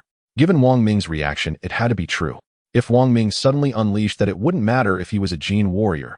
Even "You're so beautiful" wouldn't save him. Secondly, what shocked Zhang Yi was, how the hell did Lin Yu know that too? Wait, I don't recall you having this ability before. Could it be because you passed out for a while during the assembly? Zhang Yi continued to be stunned. If that's the case, I want to pass out too. All right, everyone gather around. Little hands, put them away. Oh, little mouths, keep quiet. Now split into 2 teams from the north and south districts. Line up and follow me. Lin Yu held Zhang Ye's bow in his hand, resembling a tour guide, leading everyone into a scenic spot. A red cloth sourced from somewhere unknown by Lin Yu was tied to the bow. Is this reasonable? Zhang Yi and Wang Ming exchanged glances, looking at each other in bewilderment. All right, everyone, follow me into the mountains. You on the left, stop dozing off. Lin Yu walked at the forefront, holding the red cloth-tied bow, occasionally turning his head to check if the team behind was in disarray. A swarm of giant mosquitoes will appear ahead soon. See that crevice on the right? Yes, that one. We'll go in and rest for 10 minutes, then continue after the giant mosquitoes pass. Hey, those at the back, don't fall behind. These mosquitoes can drain all your blood in one bite. A group of fierce wilderness hunters under Lin Yu's coaxing and commanding guidance entered the crevice in utter bewilderment. Come on, even in the wilderness, how big can a bunch of mosquitoes be? Someone grumbled discontentedly, doubting whether Lin Yu's words held any truth. Even if there really was a so-called swarm of giant mosquitoes, what then? As wilderness hunters who had survived in the wild for years, were they supposed to fear a few mosquitoes? How big could they possibly be? Before he could finish his words, a deafening buzzing sound echoed from outside. A pitch-black mass of giant mosquitoes surged from the corner of the mountain path, each at least as thick as an arm with mouthparts like blood-sucking pumps. If one got bitten, the agony would be unimaginable. Holy crap! This big? The grumblers immediately fell silent, fearing to attract the swarm's attention. Everyone stared at Lin Yu in shock. Had he really called it right? There really were giant mosquitoes. Meanwhile, the leading giant mosquito spotted the group in the crevice, and the Dark Legion charged toward the ash. The dense mosquito swarm made everyone's scalp tingle. What now? Do we run? Zhang Yi snapped back to reality and immediately turned to Lin Yu. He didn't know why he was waiting for Lin Yu's command. He just felt it was right to listen to him. Run, my ass. Wang Ming, quick, turn your right hand into a machine gun and spray through the crevice's middle. They can't get in. Lin Yu snapped impatiently. Why should I listen to you? Wang Ming said coldly, but his actions were surprisingly compliant. His metallic right arm flowed and morphed like mercury, transforming into a machine gun in the blink of an eye. Rat-a-tat-a-tat. The blue-flamed Gatling gun fired wildly. The giant mosquitoes could only squeeze in 2 at a time, utterly unable to breach Wang Ming's one-man firing line. After just a few minutes, the lead giant mosquito abandoned the attack on the Ashtown group, leading its maimed swarm of descendants to flee. Phew. Watching the mosquito swarm leave, everyone breathed a sigh of relief, gazing at Lin Yu as if he were a god. So, Lin Yu, what do we do next? Zhang Yi stammered. Lin Yu silently drew the dagger from his waist. Next, everyone watch your feet. Soon a mass of frenzied weeds will attack us. We'd attack? How long? Wang Ming asked grimly, transforming his machine gun into a blade. 3 minutes. Everyone prepare. 2, 1. Watch your feet. Lin Yu shouted. As the weeds at his feet barely sprouted, he leaped back, his dagger slicing forward like lightning. Holy crap! The group barely reacted in shock, hastily drawing their weapons to counter the rampant weeds spreading across the ground. Switch to a flamethrower, you idiot. Seeing Wang Ming still using the blade, Lin Yu couldn't help but curse. You know I can switch to a flamethrower. Wang Ming was dumbfounded, but quickly morphed his blade into a flamethrower, significantly speeding up the weed clearance. It wasn't Wang Ming's fault for being slow. From the moment they met, everyone, including Wang Ming, felt like kindergarten kids on a field trip, blindly following Lin Yu's commands. Brain. What brain? No need to use it at all. Zhang Yi, go to your left front. There's an exceptionally thick weed there. Pull it out. Lin Yu deftly dodged a weed's tendril and commanded softly. Zhang Yi didn't even need to think. He rushed to the left front and instantly spotted the weed king disguised among the ordinary weeds. Where do you think you're hiding, he? Zhang Yi grabbed the weed king with a maniacal laugh and yanked hard. The bewildered weed king, completely off guard, was ripped straight from the soil by the roots. Wang Ming, burn the bastard. Lin Yu roared, snatching Zhang Yi's bow and shooting, missing. Boom. A burst of flame erupted from Wang Ming's right hand, engulfing Zhang Yi and the weed in a blazing inferno. Wang Ming, ill F your mother. Zhang Yi screamed in the flames, cursing as he ran. With the weed king's glorious demise, all the smaller weeds shrank to the ground, trembling. Glancing at the now harmless weeds, Lin Yu calmly returned the bow to a scowling Zhang Yu. Let's go. Time to get the blazing sun crystal. The group, led by Lin Yu, slowly ascended to the mountaintop. Just as they were about to enter the cave, Lin Yu warily signaled everyone to stop. Where's the Crimson Eagle? Lin Yu scanned the area in confusion. According to his last death loop, the Crimson Eagle had perished in the cave due to the Eye of Deceit. But this time the Eye of Deceit was inside Lin Yu, so the Crimson Eagle should have been near the cave. Yet all was eerily quiet, with no trace of the eagle. Yes, strange. Where's that big Crimson Eagle? Zhang Yu muttered. Just as everyone was puzzled, Lin Yu jolted violently. In his mind, the half-black, half-white large eye quivered. Then beneath the eye a massive mouth appeared. It silently spat out a few red bird feathers. Lin Yu was stunned. This scene was too eerie. Could it be that creatures devoured by the eye of deceit truly die unable to revive even if Lin Yu resets time through his death loop? Lin Yu's expression grew grim. If his guess was correct, it implied something terrifying. Once the eye of deceit inside him grew bored and swallowed him whole. Would he too be unable to resurrect through the death loop? How about we go into the cave and take a look? Wang Ming suggested, softly caressing the sacred flame orb in his arms. The group cautiously advanced toward the cave, their movements slow and deliberate.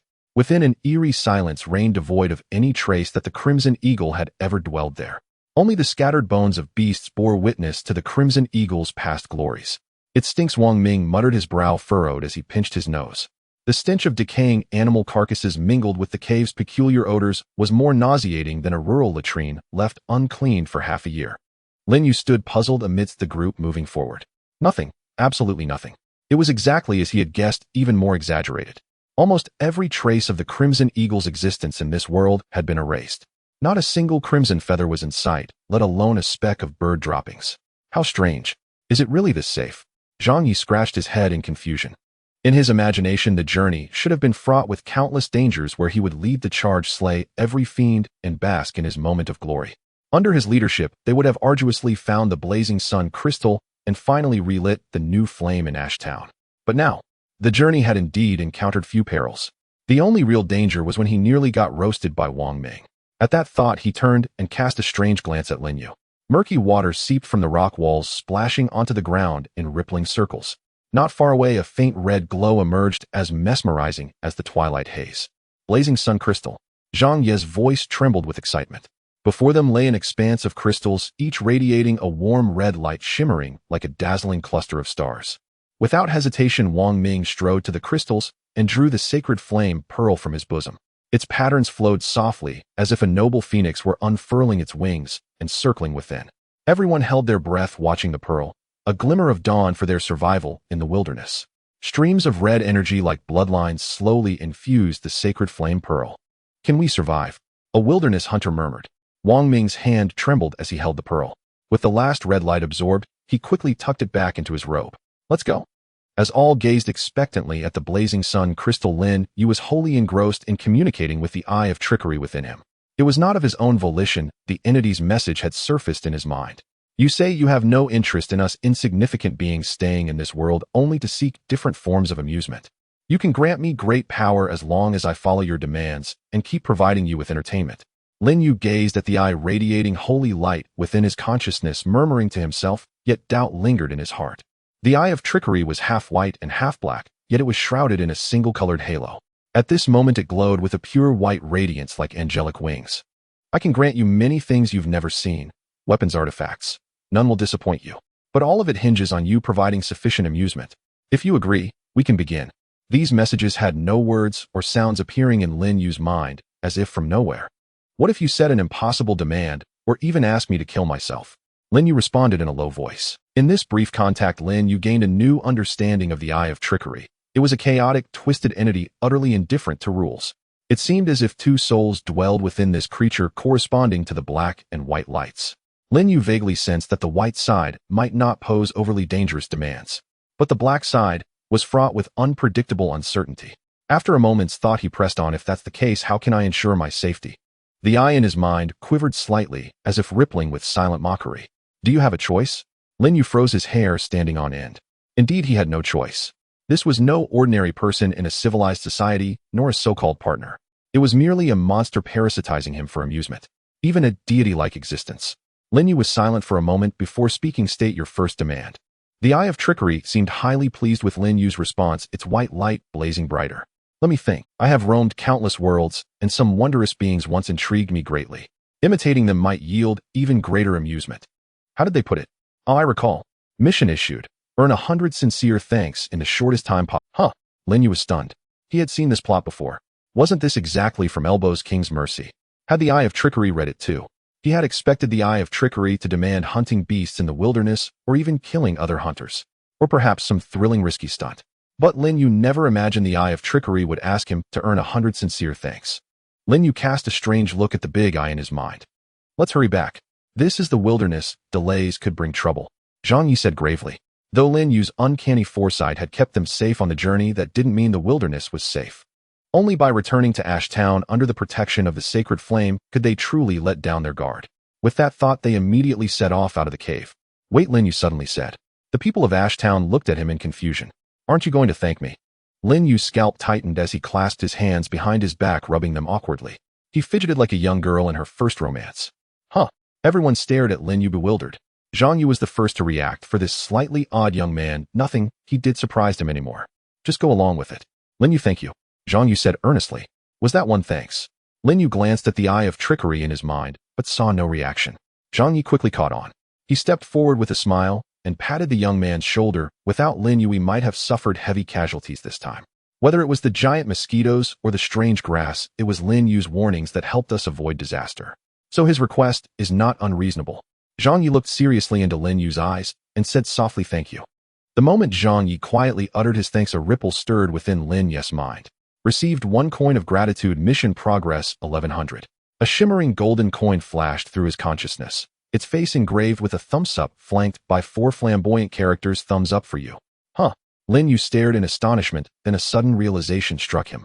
His face darkened as he turned to Zhang Yu, who had just wiped off his smile and gritted his teeth. Say thank you again.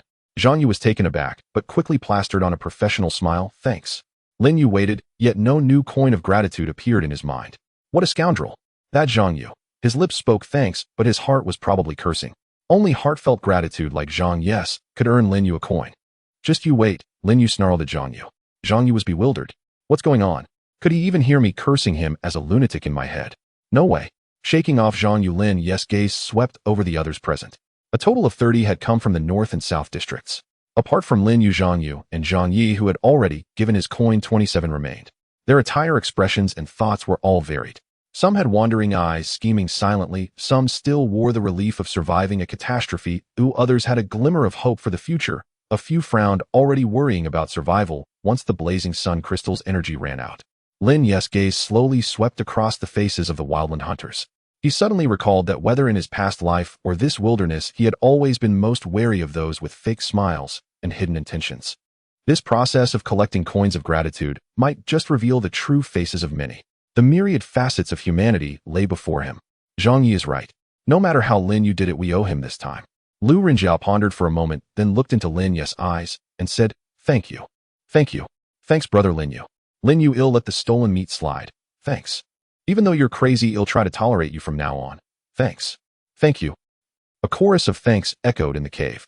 Lin Yu slowly closed his eyes, sensing the changes in his mind. One after another, golden coins of gratitude materialized and faded. Acquired 20 coins of gratitude. Mission progress 21,100. Lin Yu slowly opened his eyes. Excluding himself, 21 out of 29 people had genuinely thanked him. 8 remained insincere, including that scoundrel Zhang Yu. Zhang Yu, just wait. Once we're back in Ash Town, I'll beat you to death. Lin Yu stared at Zhang Yu calmly. Zhang Yu was alarmed. Damn, are you insane? Lin Yu snorted coldly and strode out of the cave, first followed by Zhang Yi and the others. Zhang Yu was left bewildered inside. He nearly tore his hair out trying to figure out what he had done to upset Lin Yu. If I complete this mission, what do I? Lin Yu asked softly. On the way back, Zhang Yi and the others exerted themselves, easily clearing the beasts along the path with Wang Ming's team.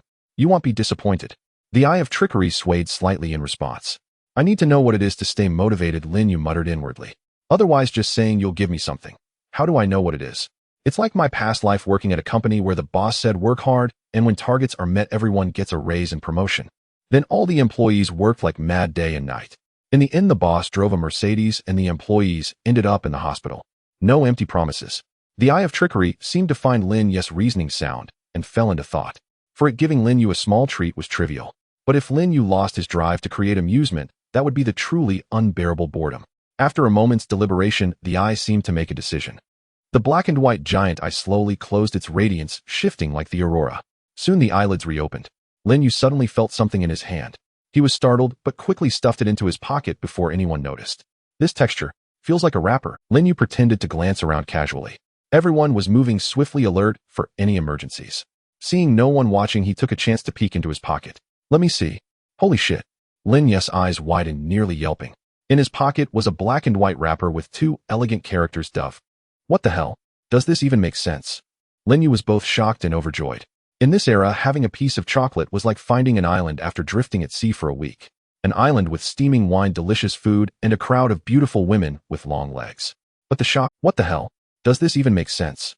Lin Yu was both shocked and overjoyed. In this era, having a sly eye of trickery. This move truly stunned Lin Yu. Especially since ever since arriving in this world, he had been surviving on cockroach protein bars. It felt like falling into a latrine and forcing yourself to eat filth to survive. And then, in that very second, a pack of chocolate appeared. Lin Yu almost wept with joy. Can you understand this feeling? Alright, you're amazing. So what do I get if I complete the mission? Not a KFC family bucket, is it? Lin Yu asked, blankly, tears of longing streaming from the corner of his mouth. The eye of trickery seemed to ponder for a moment. After a brief silence, it transmitted fragmented whispers, all for creating greater amusement, so strength is paramount. You lack a suitable weapon now, so let this be your reward. A weapon. Lin Yu was taken aback, then a surge of ecstasy welled up in his eyes. In this era, a good weapon was worth far more than ordinary supplies. To survive, one needed enough resources, water, food, all of it. But with a powerful weapon in hand, everything became attainable, and weapons were extremely scarce.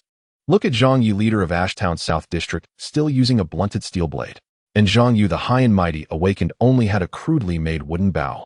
Its quality was abysmal. More than once Lin Yu saw him nearly snap the bowstring. Hearing the promises painted by the eye of deception, Lin Yu began to anticipate the rewards for completing the task. Who says it's a deity of evil? This is clearly a god.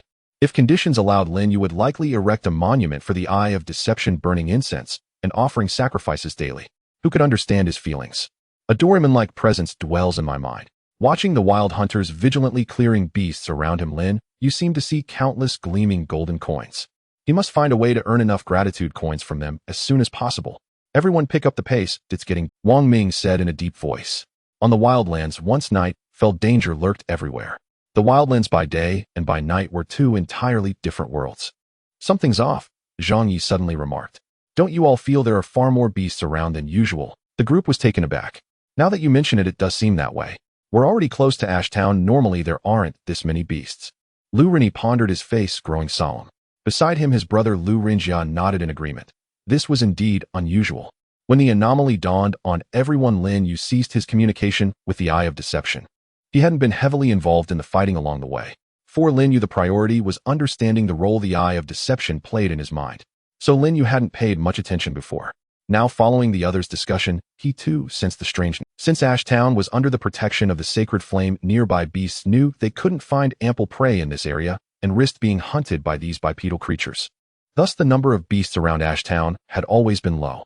With the wild hunters' continuous culling, the beast population had been declining, forcing them to venture farther from town for prey. But now the beasts had suddenly become dense. It seemed the wildlands were undergoing changes they knew nothing about.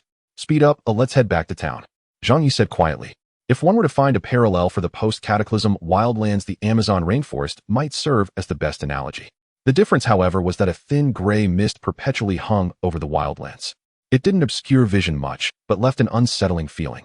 As night descended, stars began to the sky. Since his transmigration, Lin Yu had always felt this world was deeply contradictory. Despite the sun having gone dark, day and night still cycled, and both the moon and stars shone bright. With the stars emerging, the wildlands echoed with the low growls and roars of beasts. We're about a kilometer from town, hold on a little longer. Seeing the fatigue in everyone, Zhang Yi tried to soothe their spirits. Though the trip to the cave hadn't involved much fighting, and retrieving the sun crystal was uneventful. The return journey was plagued with too many beasts. Experienced as they were still ordinary people, often unable to avoid confrontation. The main reason was that Lin Yu hadn't died on the way back, leaving everyone except Zhang Yi, Wang Ming, and Zhang Yu nearly exhausted. Lin Yu, however, felt oddly improved in physical fitness. Zhang Yi's strength as a gene warrior was expected. Wang Ming, a mechanical cyborg, had been providing ranged support without much close combat, so his stamina was well preserved. Zhang Yu, as an awakener, also possessed extraordinary endurance. Could it be because of the eye of deception? Lin Yu pondered silently. Wait. Zhang Yu suddenly hissed, his lazy demeanor gone, replaced by a grave expression. What's wrong? Lin Yu edged closer to Zhang Yu, scanning the surroundings warily. He knew Zhang Yu must have sensed something's wrong ahead. Zhang Yu whispered, his tone serious. My perception picks up beasts I've never. His eyes darted unease, nearly tangible. They feel extremely dangerous, an overwhelming threat. Lin Yu could even see the hairs on the back of his neck stand on end. Beasts never seen before. Wang Ming frowned, scanning the area alertly. You can't see them, my eagle eye grants me perception dozens of times sharper than an ordinary person's. Zhang Yi's muscles tensed, trembling slightly. Everyone be careful, they seem to be moving toward us. Hearing this, everyone instantly snapped to full alert. None doubted Zhang Yu an awakener, he had no reason to deceive them now. Lin Yu crouched slightly, his grip on the dagger growing sweaty. Zhang Yi stared into the distant darkness like a ferocious beast. They're here. Zhang Yu straightened, instantly drawing his bowstring into a full moon, the arrow speeding into the distance under the moonlight. Clang! The arrow collided with something hard, producing a metallic screech. The ground seemed to tremble. In the distance, an unbroken expanse of dark shapes emerged at the boundary of darkness like a flood. What the hell are those? Zhang Yi exclaimed. By the faint moonlight they made out the shapes. Beetles? Wang Ming said uncertainly. No.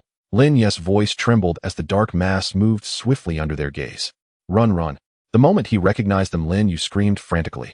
Everyone reacted, instantly sprinting with all their might toward Ash Town. These were no beetles. They were bizarre creatures none had seen before, unrecognizable even by the most seasoned wild hunter. But Lin Yu felt a chilling familiarity. Facehuggers. Yes, the terrifying facehuggers from the movies in his past life. They moved with incredible speed, far outpacing the group from Ash Town. As the facehuggers drew closer, everyone fully saw their forms, their hair standing on end. Countless pairs of thoracic legs, a hard carapace like a beetle's, eerily adorned with face-like pattern. Under the moonlight, the faces on their backs glowed with a cold white light. What kind of monsters are these? Everyone ran without hesitation. Even without fighting them, they knew this was beyond their capability. Their overwhelming numbers formed a tide. Anyone isolated and surrounded would be reduced to bones, and not even bone fragments would remain. Faster. It's just ahead. Zhang Yi roared, the facehugger swarm hot on their heels, stirring up a cloud of dust across the gray wasteland. Ahead, the glow of the sacred flame was visible, its faint red blaze like a signal tower in the depths of the ocean. The facehuggers behind them were like deep-sea predators in a raging tempest, surging forward in monstrous waves. The people of Ash Town were like a lonely boat adrift in that abyss. One misstep, and they would be utterly annihilated, swallowed by the tide of facehuggers. Ah! A piercing scream came from the rear of the group. Lin Yu jerked his head back, his heart leaping. Perhaps his stamina was utterly depleted. A wasteland hunter stumbled heavily mid-run, struggling to rise. But the surging facehugger swarm gave him no chance. Save me. Help me. Help. The scream lasted only 2 seconds before it was drowned in the tumultuous tide, not a sound remaining. Zhang Yi cursed. Bro. At that moment, Lu Renai's terrified voice rang out. Exhausted, Lu Renjia crashed to the ground like the devoured hunter struggling to rise. Run. Run. Seeing Lu Renai about to turn back for him, Lu Renjia screamed, his eyes wide with anguish. His hoarse voice echoed across the empty gray wilderness. Like a lost homing pigeon, he was instantly disoriented in this hopeless world. Lu Renai wept, heart-wrenchingly, salty tears blown back into his mouth by the wind, yet under his brother's gaze, he could only dash toward Ash Town. Just as Lu Renai was in despair, a burly figure rushed past him against the current, heading away from Ash Town. Zhang Yi let out a low growl, grabbing Lu Renjia's arm and yanking him to his feet. Go! Seeing Lu Renjia frozen, Zhang Yi cursed and immediately turned to sprint back toward Ash Town. The facehugger swarm was now less than 10 meters from Lu Renjia, and Zhang Yi, a dark mass of human-like faces eerily illuminated by the moonlight. Lu Renjia's stamina was completely spent, his legs gave way weakly. He forced his last ounce of will, letting out a low roar, and charged forward with bloodshot eyes following Zhang Yi. Ah! Another scream erupted from the rear. As the relentless sprint drained their energy, more and more people collapsed. Sometimes sheer willpower isn't enough. It's like an ordinary person trying to run 10,000 meters. You know, if you just push through it'll end, but your body simply won't allow it. Ah! Another scream erupted from the rear. As the relentless sprint drained their energy, more and more people collapsed. With extraordinary willpower, but clearly not many were so fortunate. For people had already fallen mid-stride, their legs too weak, and were swiftly devoured by the surging facehuggers. Zhang Yi chose not to save them again. He would help when possible, but when rescuing someone meant plunging himself into danger, even certain death, then sorry, no one in the wasteland was that noble. Lin Yu clenched his jaw and didn't look back. In his past life in civilized society, had never faced such moments, but the world had transmigrated and taught him never to be a fool. He never even considered using death to reset and save them. Why should he?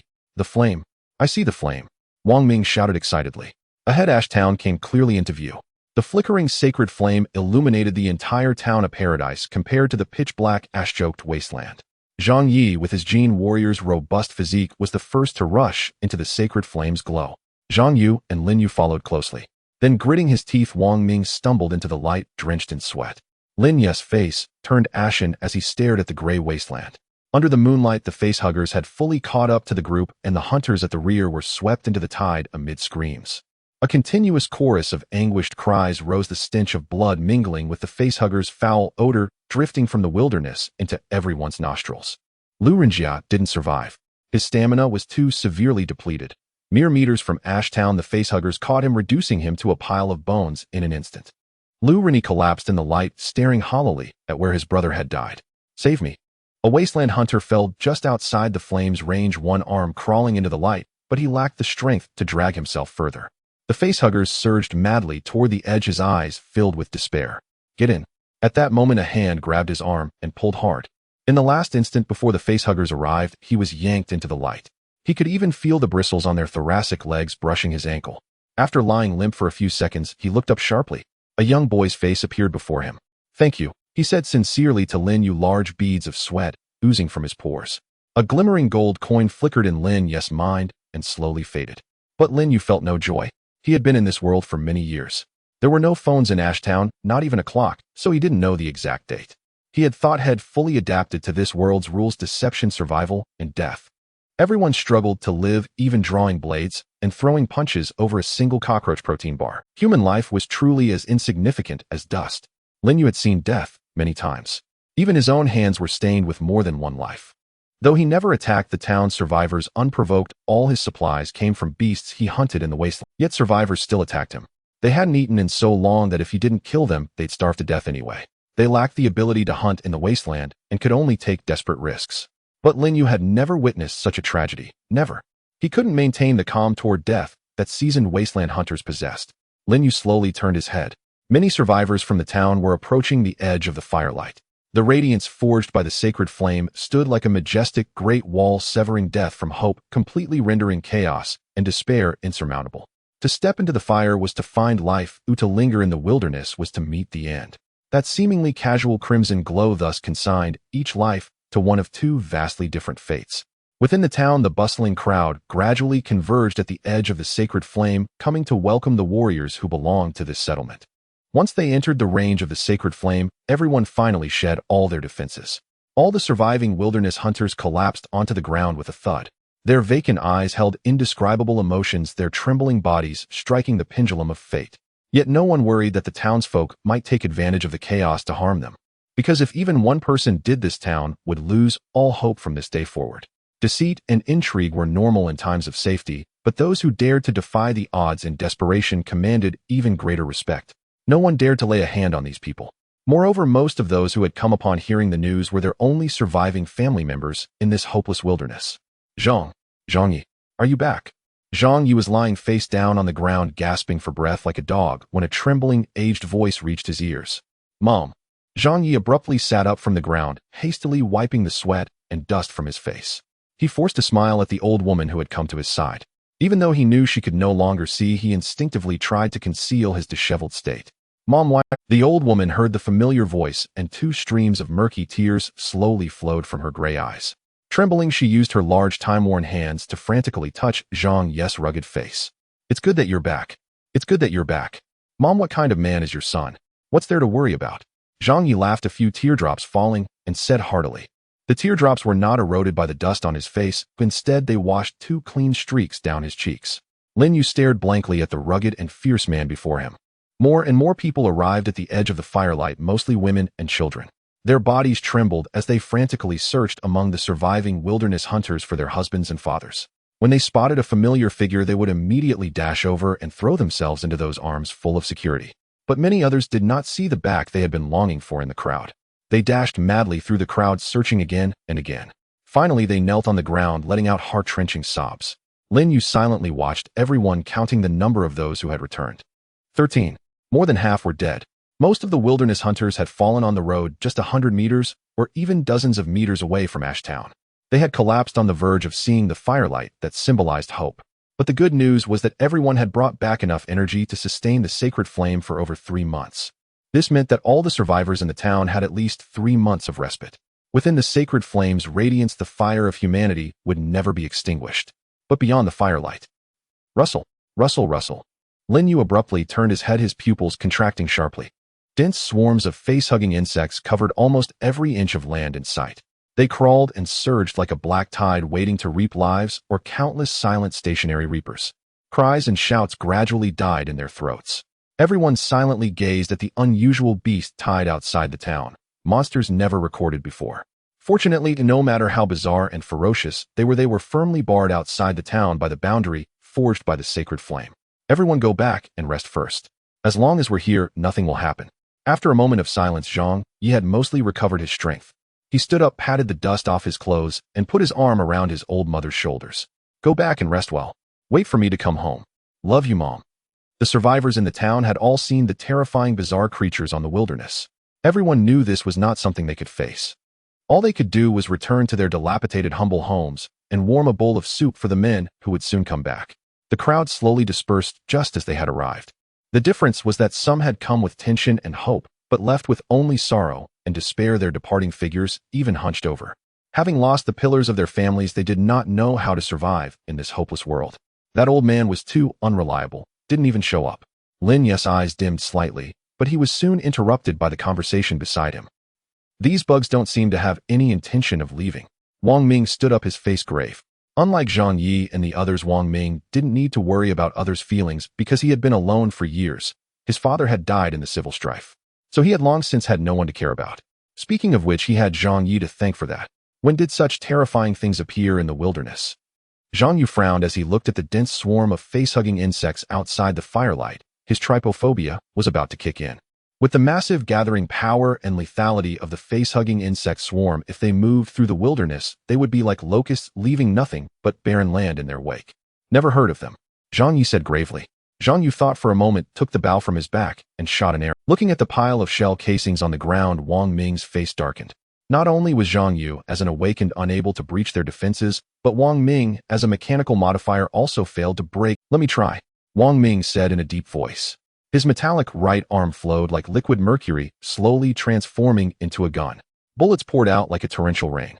Looking at the pile of shell casings on the ground, Wang Ming's face darkened. Not only was Zhang Yu, as an awakened, unable to breach their defenses, but Wang Ming, as a mechanical modifier, also failed to break through the defense of these face-hugging insects. This meant that neither cold weapons nor ordinary firearms could harm these monsters. The scene before them weighed heavily on everyone's hearts. If these face-hugging insects continued to surround Ash Town, they would be unable to venture into the wilderness to hunt. This meant that even replenishing the sacred flame's energy would be futile. They wouldn't be attacked by beasts inside Ash Town, but they would all starve to death. Everyone is very tired today. Go back and rest first. Zhang Yi looked at the people still lying on the ground and spoke slowly. He picked up the cup of murky dew his mother had handed him and turned to face the wilderness. There lay more than a dozen bodies that had once journeyed with them. He slowly poured the water onto the ground. After a moment of silence, his voice rang out low and clear to death. The crowd watched Zhang Yi's actions in silence, then one by one they rose to their feet.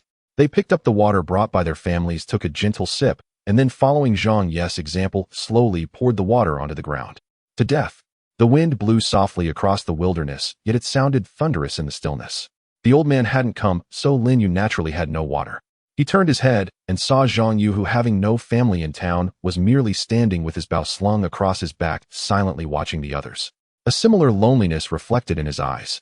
Lin Yu's gaze swept past him and landed on a wildland hunter who was about to take a drink from his bottle. Without a moment's hesitation, he snatched the bottle from the man's hand, tilted his head back, and took a large gulp. Then he turned around and slowly poured the remaining water onto the ground facing the wilderness. To death. The wildland hunter beside him was utterly dumbfounded. What the hell?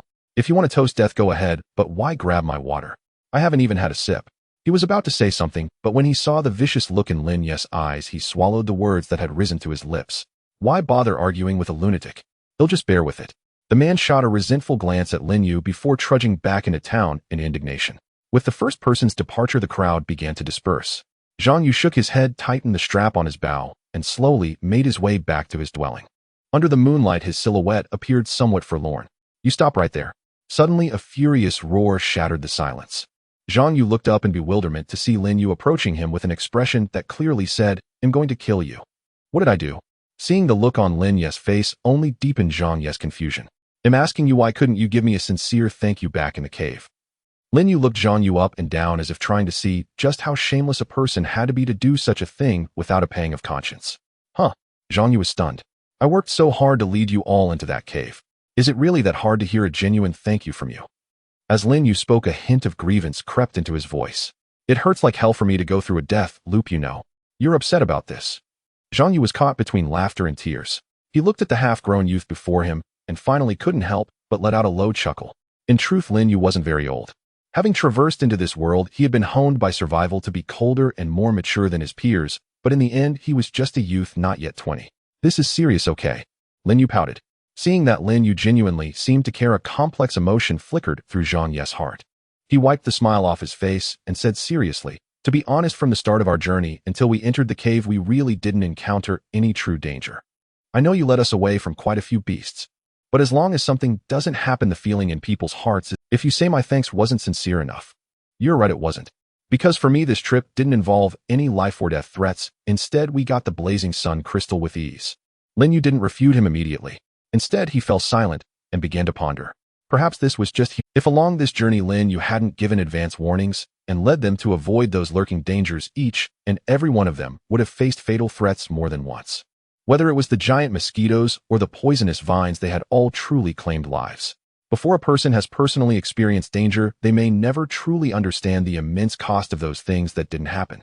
Could he blame Zhang Yu for that? Seeing Lin Yu lost in thought, Zhang Yu smiled again. But to be honest, I've thought it over carefully too. Being able to get the blazing sun crystal so smoothly on this trip is indeed thanks to you. So regardless, thank you. A golden coin flickered through Lin Yu's mind, engraved with a thumbs up, and the words thumbs up for you. I'm off. You should get some rest too. Zhang Yu waved his hand and continued walking toward his dwelling. Lin Yu was stunned for a moment, then a slow smile spread across his lips. Under the moonlight, his silhouette no longer seemed quite so lonely. Old man, you're such a letdown, not even coming out to welcome me. Lin Yu gently pushed open the rickety wooden door and began to yell at the top of his lungs. Cough, cough. In the corner, a hunched figure was curled up in a wooden chair that looked ready to fall apart, slowly fanning himself with an old fan that had lost most of its palm leaves. Something was cooking on the stove in front of him, a faint aroma drifting from it. Didn't I tell you not to sit in this chair? You'll get a good one from Zhang Yu tomorrow. Looking at the wobbling wooden chair beneath the old man, Lin Yu was speechless. He was afraid the chair would collapse and the old man would fall and die. The old man ignored him, silently extinguishing the fire and adding something to the battered iron pot. What are you doing, old man? Lin Yu asked, curiously moving closer. Cough, cough. Wherever you're hurt, just rub some of this on. It'll heal faster and prevent infection. In the wilderness, infection can be fatal. The old man's figure was a bit unsteady, but his eyes were bright and sharp. He carefully scooped the paste-like substance from the iron pot into a small bottle and handed it to Lin Yu. Lin Yu took the bottle suspiciously and sniffed it, immediately wrinkling his nose. Did you go into the wilderness? Looking at the stooped figure before him, a surge of inexplicable anger welled up in Lin Yu's heart. He had to admit this old man, surnamed Sun, had been quite formidable back in the day, arguably one of the top experts in Ashentown. But time had not been kind, and after a severe injury a few years ago, old man Sun rarely left this house anymore. And you still go into the wilderness in your condition? You could get kicked to death by a rabbit. Lin Yu sighed and applied the ointment to the wounds on his body. The balm was still warm, and it felt soothing against his skin. A familiar sensation. I've roamed the wilderness my whole life. Gathering a few herbs is still within my ability, old man Sun said weakly before lying back down on his small bed made from the hide of an unknown beast. This medicine is effective, but it's troublesome. If I brew it too early, the potency slowly fades. If I brew it too late, I'm afraid you'll be badly hurt and can't use it in time. Such a worrywart. The old man muttered softly, his voice trailing off as the animal skin bed swayed gently. He closed his eyes and began to snore lightly. Old man Yu. Lin Yu scratched his head at a loss for words as he looked at the ointment in his hand. I'm convinced. You've taken care of me for years, and now I'm supposed to take care of you in your old age, right? You never let yourself be at a disadvantage.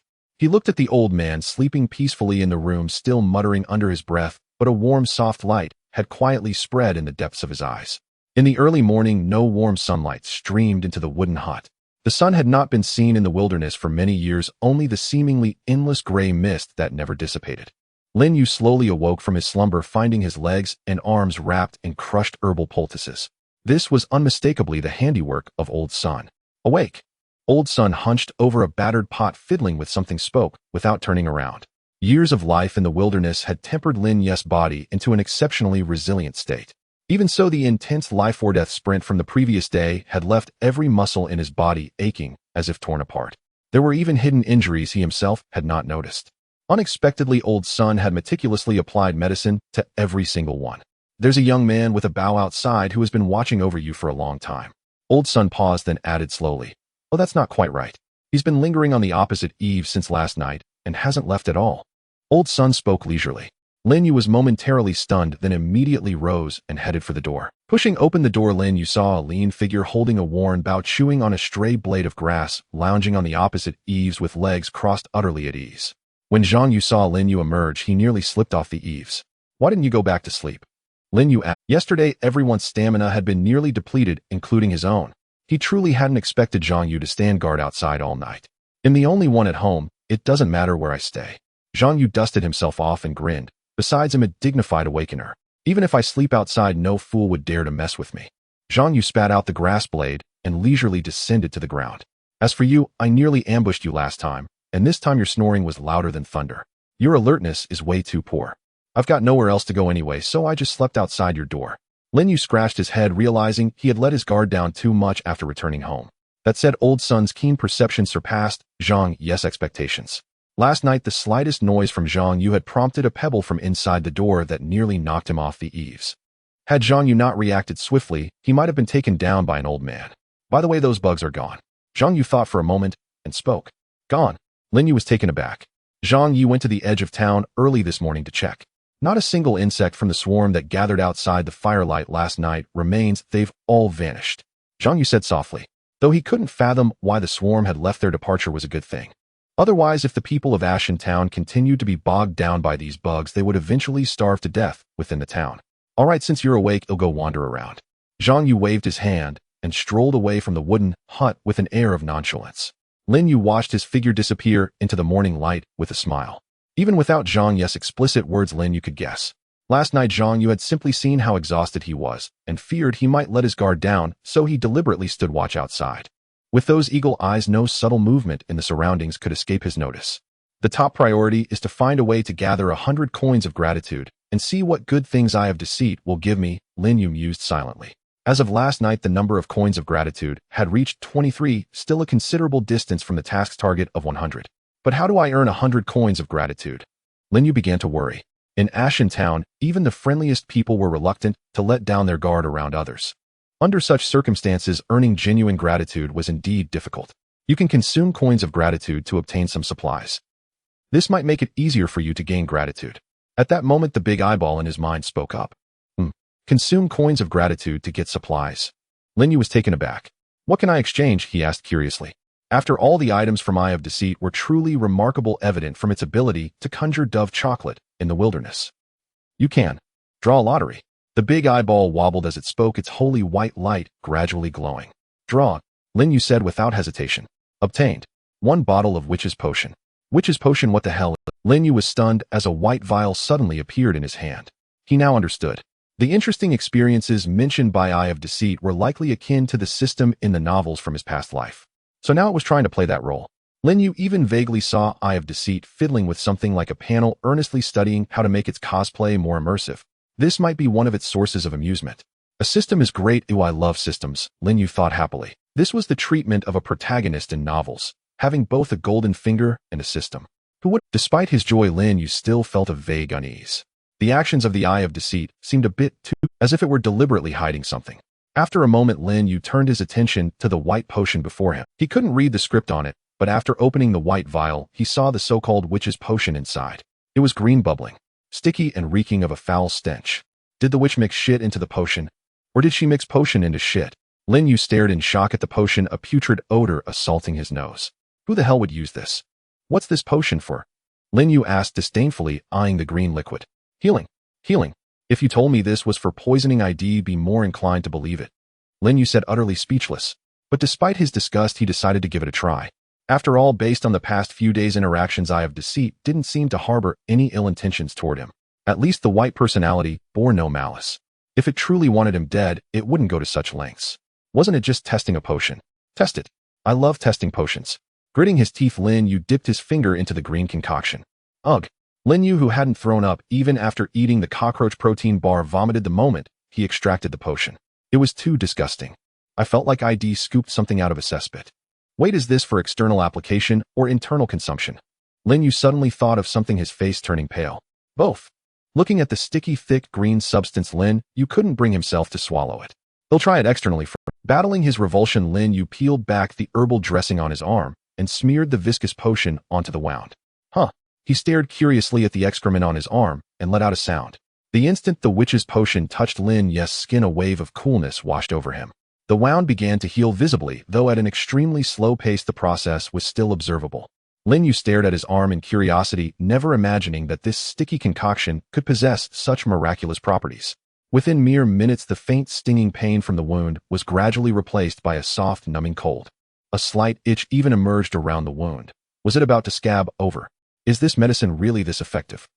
Lin Yu gazed blankly at the white bottle in his hand, his eyes growing brighter and brighter. I know how to earn gratitude coins. The wind on the wasteland was biting. Qianlei, his face pale, ran through the gray wilderness, bright red blood dripping continuously from his left arm. He was one of those who had ventured to collect blazing sun crystals from the cave. After a hasty night's rest, he set out for the wasteland again as soon as the sky began to lighten. There was no other reason his wife and child at home depended on him for survival. He couldn't rely solely on cockroach protein bars. It wasn't about the taste, but his body couldn't endure it over time. He needed to hunt some beasts to supplement the family's meat supply or trade them at the market for other ingredients. The beasts in the wasteland are fiercer than before. Large carnivores have even started to appear. Gasping for breath, Qianlei leaned against a tree, pulled a few strips of cloth from his small pouch, and skillfully applied them to his wound. Emergency wound treatment was a mandatory skill for all wasteland hunters. But this wound, it's a bit troublesome. Qianlei frowned at his arm, which was beginning to swell. In truth, the wasteland near Ashen Town hadn't originally harbored many ferocious beasts, mostly small creatures. But today, when Qianlei arrived, he sensed something was amiss. Within his usual hunting range, there wasn't a single beast in sight. Left with no choice, Qianlei cautiously ventured further out. To his shock, the first beast he encountered was a mutated leopard, a species never seen in the vicinity before. Already an apex predator before the cataclysm, it had become even more formidable afterward. Even before the cataclysm, leopards could reach speeds of around 60 kilometers per hour at a steady pace. During a hunting sprint, they could briefly accelerate to 7,080 kilometers per hour. And after the cataclysm, the strength of these beasts had increased dramatically. If the leopard hadn't been distracted by something, he wouldn't have had any chance of escape. If this arm is ruined, Qianlei's face darkened, massive blood loss was blurring his vision. He stumbled toward Ashen Town ahead. Soon after entering the town, Qianlei felt several hostile gazes fixed on him from various dark corners. When they saw he hadn't brought back any prey, many of those looks retreated. Yet a few continued to follow him, and Qianlei could feel them growing more intense. As time passed, his blurred vision began to darken. It's over. He knew what fainting in Ashen Town meant. Just then, a dilapidated wooden house appeared before him. Lin Yu was humming a tune as he pushed open the creaky wooden door, ready to fetch some water. Edge. Not far away, a man clutching his arms staggered through the alley. Injured. Lin Yu frowned at first, then a look of joy spread across his face. Business. Business was coming. He hurried toward the figure. Qianlei panicked at the sight of Lin Yu approaching, his mind clearing slightly. Wasn't this Lin Yu, the notorious fool from the southern district? Running into him now wasn't certain death, but it was at least 9 parts doom. My fate is sealed. Just as Qianlei was in despair, a pair of warm, strong hands steadied him. In Qianlei's bewildered gaze, Lin Yu smiled. Injured. That won't do. Carrying such a serious wound in the wasteland is very dangerous. Qianlei was dumbfounded. Of course he knew it was dangerous. It was even more dangerous meeting you. Come home with me. I have a family heirloom remedy that can help treat. Don't worry, my fee isn't high, and the results are guaranteed. Lin Yu said eagerly, his face beaming like a blooming chrysanthemum. Qianlei stared at Lin Yu in terror, summoning a burst of strength to sprint forward. A family heirloom remedy. Who didn't know that Lin Yu mostly just toughs out his own injuries? At best, he used some herbs gathered by Old Man Sun. Oh right, that terrifying Old Man Sun was also in the house. At the thought, Qianlei gritted his teeth and ran faster. Damn it, why are you running? Lin Yu was baffled. Was he really that terrifying? Without a second thought, he gave How could Qianlei, weakened by blood loss, outrun the vigorous Lin Yu? As they watched Qianlei being dragged along by Lin Yu, many gazes from the alleys shrank back, drawing sharp breaths. This Lin Yu was too terrifying. The man was already severely injured. Couldn't he just grant him a quick death? Did he have to take him home to torture him? Too cruel. Qianlei, resigned to his fate, struggled frantically under Lin Yu's arm, but it was futile. Lin Yu's arms clamped down like iron vices. Even uninjured, Qianlei doubted he could break free. Looking at Lin Yu's bright smile, Qianlei felt even more hopeless. He could already imagine the torment. With a creak, Lin Yu pushed open the old wooden door. Old Man Sun stared in bewilderment at Qian Lei being dragged in. Why did you bring someone back? Old Man Sun wore a strange expression. I'm going to treat his wounds, Lin Yu said, glancing at him. Qian Lei on the floor was nearly scared out of his wits. Treat wounds? Since when could you do that? Old Man Sun was even more confused. Exactly. Lin Yu, you're absolutely a demon. Qian Lei lay on the floor scanning the shabby room for any sharp weapon. If he found one, he would muster his last ounce of strength, grab it, and end his own misery. He didn't even consider trying to kill Lin Yu. Don't be afraid, don't move. Let Dr. Lin take a look. Where are you hurt? Lin Yu grinned, trying his best to speak in the gentlest tone. Oh, it's the arm, you poor thing. How could you be so careless? Qian Lei shuddered. God, this was too perverse. Lin Yu leaned close to Qian Lei, his face still radiant with a bright smile. He pulled a white bottle from his pocket and gently unscrewed the cap. A foul stench immediately assaulted their nostrils, even making Old Man Sun retch. Little poor thing. It's time for your medicine. Staring at the green viscous substance writhing within the bottle, Qian Lei's eyes widened in sheer terror. I said, ugh, Lin Yu. Old Sun retched again. The stench was utterly overwhelming. Seriously, why don't you just kill him outright? Feeding him excrement. To be honest, that's rather inhumane. Ugh. Old Sun leaned against the corner, speaking between heaves, his face pale. He wanted to escape the room, but Lin Yu was blocking the only exit. He feared that if he passed by carelessly, he might just pass out from the smell. Having roamed the wilderness all my life, I've never encountered anything so disgusting. You're truly. Ugh. Even Old Sun, hiding far away, reacted this way, let alone Qian Lei on the ground. He screamed like a stuck pig, thrashing wildly, tears welling in his terrified eyes. A man can be killed, but not humiliated. Weren't we teammates just yesterday venturing together? Lin Yu, I beg you. Boo-hoo. Stay still. If you keep squirming, I'll break all your limbs and then force feed you this. Seeing Qian Lei's violent struggle, Lin Yu grew angry. I'm trying to do a good deed and heal your wounds, and you're not even grateful. Hearing Lin Yu's words, Qian Lei froze instantly. A hot tear traced down his cheek. He felt Lin Yu wasn't bluffing, he might actually do it. Seeing Qian Lei finally calm down, Lin Yu nodded approvingly.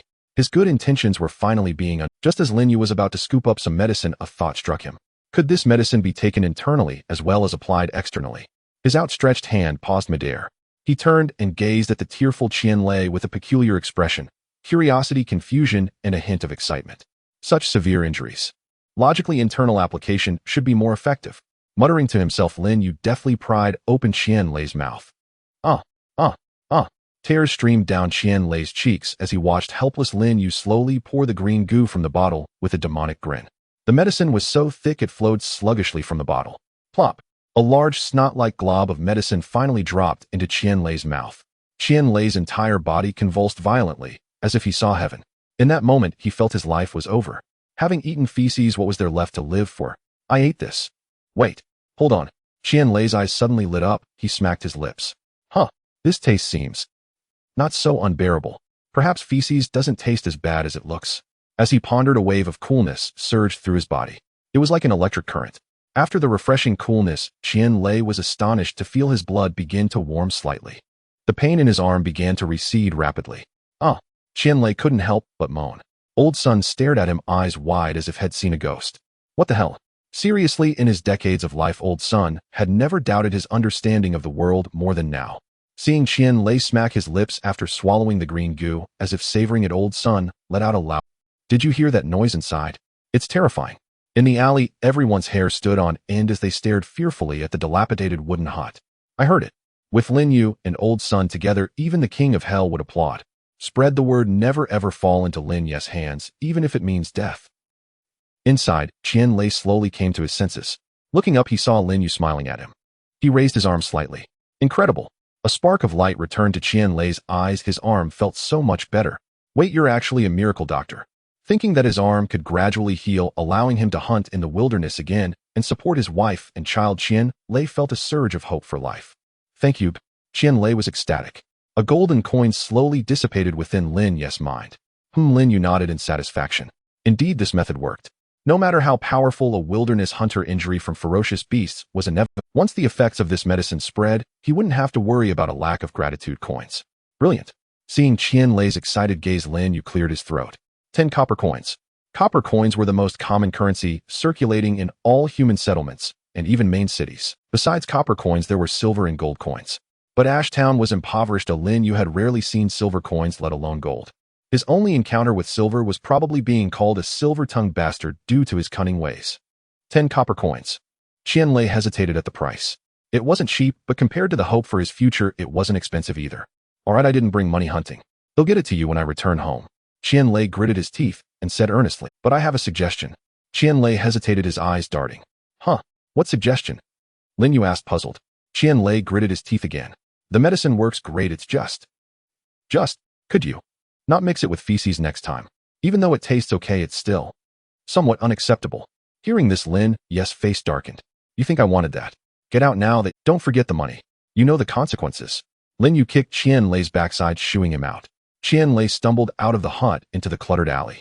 He looked back at the worn wooden door with mixed feelings. Before leaving, he bowed deeply towards the hut. Inside, Old Sun looked at Lin Yu with astonishment. Kid, you actually healed him? When did you learn that? Lin Yu yawned lazily. Didn't I tell you? I'm a miracle doctor. Old Sun's face darkened with a line of question marks. As if I believe that. What's really going on? Old Sun's tone grew serious. He understood the significance of this medicine better than Lin Yu.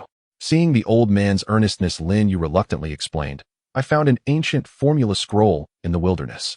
It recorded this medicine. I tried making it and didn't expect it to work so well. The wilderness held countless opportunities besides beasts. Lin Yu couldn't exactly tell Old Sun that this thing came from the big eye in his head, could he? Old Sun pondered for a moment before speaking slowly. Does this medicine have to use feces? Old Sun let out a sigh, his face pale, as he looked at Lin Yu. Lin Yu's expression darkened. After a moment, a smile crept across his face. Right, we must use feces, and the more the better for the effect. The longer the fermentation, the better the effect.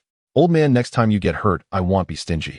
They'll definitely use the most potent, foulest, and longest fermented batch.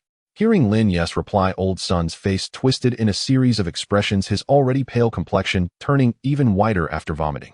He struggled to suppress the churning in his stomach and looked at Lin Yu with a glimmer of hope. Lin Yu, if I ever get hurt and need this medicine again, I'd rather you just end me quickly. In one of the few brick and tile houses in the small town Zhang, Yi carefully lifted a bowl of hot porridge and blew on it gently.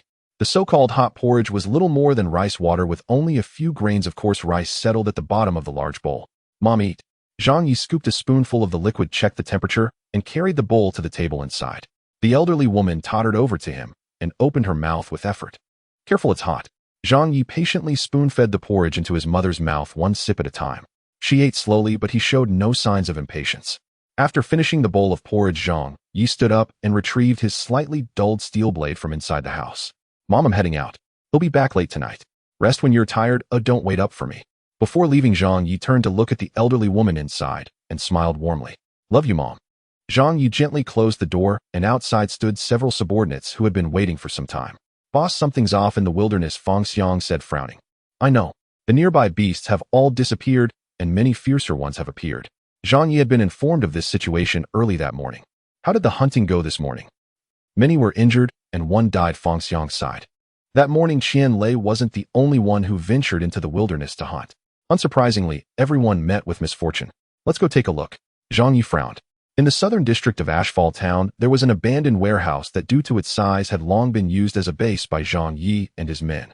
At that moment, the warehouse echoed with groans of pain and heavy breathing. How did it come to this? Zhang Yi and his subordinates arrived and were shocked by the scene. Inside, a dozen or so men stood scattered, most bearing injuries. The worst was completely unconscious, his arm nearly severed. Zhang Yi approached and drew a sharp breath. It was a severe laceration, as if a beast had torn the arm into two pieces. Without timely treatment, not only would he lose the arm, but his life would likely be forfeit.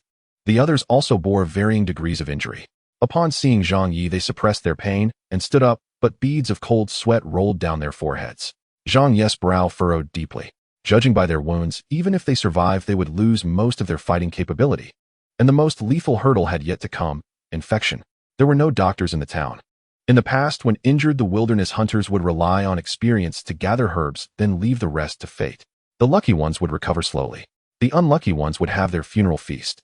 Boss, I heard Qianlei was badly hurt this morning, but seemed to recover. Feng Xiang hesitated before speaking. Why didn't you say so sooner? Zhang Yi looked at him coldly, a chill in his eye. Feng Xiang shivered under Zhang Yi's gaze and stammered, I heard it was Lin Yu who healed him. Lin Yu's known for being crazy. I thought it might be a fluke. Zhang Yi slapped Feng Xiang across the face and barked him, telling you there are no such things as flukes in this world. Let's go find Lin Yu. At Zhang Yes' command, the injured in the warehouse helped each other outside. The hunter with the severed arm was placed on a wooden stretcher, and they all headed toward Lin Yu's home. Inside the wooden cabin, Lin Yu and Old Sun were locked in a staring contest, seemingly arguing over the amount of feces in the witch's potion. Suddenly, footsteps sounded outside the door. Their argument ceased abruptly. Old Sun's gaze turned sharp, his hunched frame straightening slightly as he moved to a corner and grabbed a rusty sickle. The sickle bore dark red spots and emitted a faint foul odor, making it impossible to tell if it was rust or bloodstains. Like Old Sun, Lin Yu immediately dropped his playful expression at the sound of footsteps, a cold glint flashing in his eyes. He swiftly climbed onto the roof beam, crouching like a poised leopard, gripping the dagger at his waist. Quite a few people. Old Sun warned Lin Yu with a look. Lin Yu nodded silently, discerning from the footsteps that there were at least 10 people. A flicker of ruthlessness and killing intent crossed his eyes. If anyone dared push open the door, Lin Yu would slit their throat without hesitation. Accidental harm. Explain it to my dagger. The footsteps halted outside, and Lin Yu was fully prepared. Knock, knock, knock. A gentle rap sounded. Lin Yu exchanged a puzzled glance with Old Sun. Lin Yu, open up, I know you're in there. It's me, Zhang Yi. Zhang Yi. Lin Yu looked up in surprise, but remained silent. After a moment, Zhang Yi's low voice came again. My brothers are hurt. I heard you can treat them right. I'm coming in now, don't do anything rash. Lin Yu tightened his grip on the dagger, his eyes narrowing. Creak. The old wooden door was slowly pushed open. Zhang Yi entered with his hands raised high, stepping inside cautiously. His steel blade was strapped to his back. Raising his hands was a sign of no ill intent. After all, Zhang Yi knew that in this era, barging into someone's home unannounced was tantamount to a death duel. Lin Yu's not here. Zhang Yi froze upon entering, seeing only a gaunt old man, holding a sickle, staring at him coldly. He recognized the old man. Old Sun, a once famous wilderness hunter in the town. After a moment of silence, Old Sun coughed sharply and collapsed to the ground. Hey. Zhang Yi rushed toward Old Sun. Just then a flash of cold light descended from the beam, aiming straight for Zhang Yi's throat. Holy shit, Lin Yu, are you out of your goddamn mind? As the leader of the southern district, Zhang Yi's reflexes were astonishingly fast, his combat experience far surpassing ordinary men. Seeing Lin Yu charging at him, without a word, Zhang Yi's heart tightened. With a low growl, his muscles instantly tensed like forged iron. He precisely seized the fleeting opening as Lin Yu leaped, firmly gripping his arm and yanking him downward with brutal force. Lin Yu, however, landed silently, twisting his hand to countergrip Zhang Yi's wrist, using the momentum to vault over his opponent's head and land behind him, instantly locking him in a submission hold. In terms of sheer strength, several Lin Yu's would be no match for Zhang Yi, a genetically enhanced soldier. But he had never intended to fight Heaton. Listen to me. Zhang Yi's face was flushed crimson from the chokehold, but Lin Yu paid his words no heed, driving a fist toward his armpit. Many didn't know that the armpit was one of the most vulnerable points on the human body. The axillary nerve lies about 3 inches deep at the junction of the upper arm and armpit. Extreme precision wasn't needed, as the size of a fist was enough to cover any slight deviation. Once struck with force, the nerve would abruptly misfire like a short-circuited wire. Under the onslaught of searing pain, the brain would instantly release a flood of calcium and potassium ions. An electric charge would surge through the body like a torrent, while the nerve's dislocation would cause temporary numbness in the limbs. Though it lasted only a few seconds, in the life-and-death struggle of a battlefield, those few seconds were often enough to be fatal. This was one of the easiest ways Old Man Sun had taught Lin Yu to subdue an enemy. Zhang Yi had expected the punch to aim for his head. He never imagined Lin Yu actually used his brain. Unfortunately, Zhang Yi did not. As Lin Yu's fist connected, Zhang Yi grunted, his body instantly going numb. Old man. Lin Yu barked. Old Man Sun, who had been tottering on the verge of collapse, suddenly pushed himself up with his thin arms. A steel needle as fine as a toothpick shot out from between his fingers like a phantom. Holy shit, you guys are for real. Watching the gleaming steel needle fly toward him, Zhang Yi felt his soul leave his body. Fortunately, his physical constitution was formidable. In just a moment, his muscles recovered from the stiffness. He raised his thick right arm, blocking the incoming needle. The moment the steel needle pierced his arm, Zhang Yi roared, his muscles clenching tight. The needle was lodged by his powerful muscle just a few centimeters in. Holy shit. The entire fight had taken place in the blink of an eye. The underlings outside the door had only just snapped out of it, immediately rushing to enter the room. Everyone fucking stop. Zhang Yi's eyes nearly split as he saw Lin Yu's fist aimed at his groin. He grabbed him and flung him off his body. That punch was something muscle couldn't block. Look outside. I really came to get treated. Lin Yu was thrown dizzy. Zhang Yi's strength was no joke. Hearing Zhang Yi's words, Lin Yu groggily looked up from the ground, dagger in hand. Outside the door, over a dozen wasteland hunters with various injuries stared in shock at the fight inside. So he really came for treatment. Lin Yu finally realized.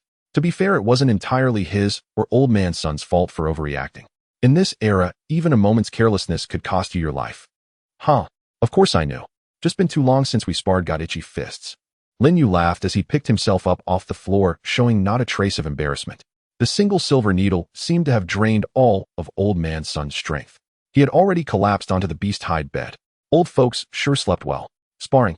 If I hadn't reacted fast, you'd have crushed my balls with that punch. Zhang Ye's face darkened. After a long pause, he finally spoke. My brothers are all injured. I heard you've got some miracle medicine for healing. I do, brother, I do. Lin Ye's face beamed with a brilliant smile as he warmly slung an arm around Zhang Ye's shoulder. Zhang Yi took a deep breath and said, Need anything else? To be safe, I brought all the medical supplies I could carry. With a wave of his hand, the underlings behind him carried up a wooden chest. Lin Yu opened it to find some simple bandages, alcohol, and other everyday items. He then turned his gaze to the injured men scattered about. Good grief.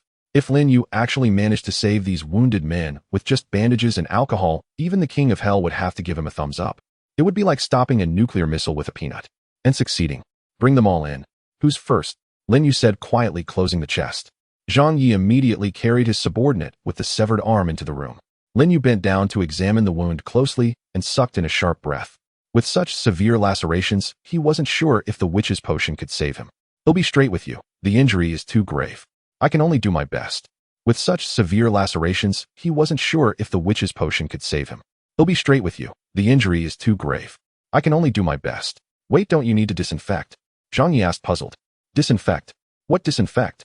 Lin Yu looked up, staring blankly at Zhang Yi. Zhang Yi. Old Man Sun. Everyone. Oh, sorry, I forgot. Lin Yu smacked his forehead, realization dawning. Had read too many web novels in his past life and forgotten about these things. Lin Yu picked up the alcohol from the chest and poured it cleanly over the severed arm. The unconscious wounded man twitched violently, as if enduring some inhuman torture. SSS. Everyone collectively sucked in a cold breath. A living demon. Next, Lin Yu briefly sterilized his dagger over a fire and deftly cut away Then he took out a white bottle and gently unscrewed it. Ugh. Ugh. A wave of retching sounds rippled through the room like a contagion. Zhang Ye's eyes stung from the stench. Holding his nose, he forced out the question, what the hell is that stuff? A family secret recipe. Lin Yu replied without changing his expression. Zhang Yi eyed the bottle suspiciously. This family secret recipe didn't look very traditional at all. Lin Yu ignored them, quickly pried open the wounded man's mouth. Plop. A lump of viscous green goo dropped into his mouth. The unconscious man jolted violently, a single hot tear slowly trickling from the corner of his eye. Though he didn't know what was happening, his body's instinctive reaction told him he was being violated. Seeing this, everyone, including Zhang Yi, took a step back, staring at Lin Yu in horror. You said you were treating him, but you're feeding him shit. Could that mouth ever be the same? After finishing, Lin Yu silently stood up. Done. Zhang Yi asked, puzzled. Lin Yu replied calmly. The crowd curiously leaned in to look at the wounded man on the ground. Aside from the overwhelming stench, nothing seemed to have changed. They looked at Lin Yu with skepticism. Don't rush. Just wait a bit longer. Lin Yu glanced at them and said. He wasn't confident in himself, but he couldn't let it show, could he? Wait. Suddenly Feng Xiang let out a cry of surprise. The wound. It's starting to heal. Upon hearing this, Zhang Yi immediately pushed Feng Xiang aside for a closer look. The laceration on his arm was visibly healing, albeit at a very slow pace, yet the effect was still clearly discernible. A medical miracle, damn it. The crowd stared in shock at Lin Yu, whose expression remained calm. What's there to be astonished about? I've exhausted my life's research to create this miraculous wonder drug. Isn't this effect perfectly normal? Lin Yu let out a cold snort, his nose pointing skyward. Old Man Sun, who had been feigning death on the bed, silently lifted his head to glance at Lin Yu before lowering it again. So consuming excrement actually has such a remarkable effect on wounds. No wonder there's a famous Chinese herbal medicine called Rinzhong Huang.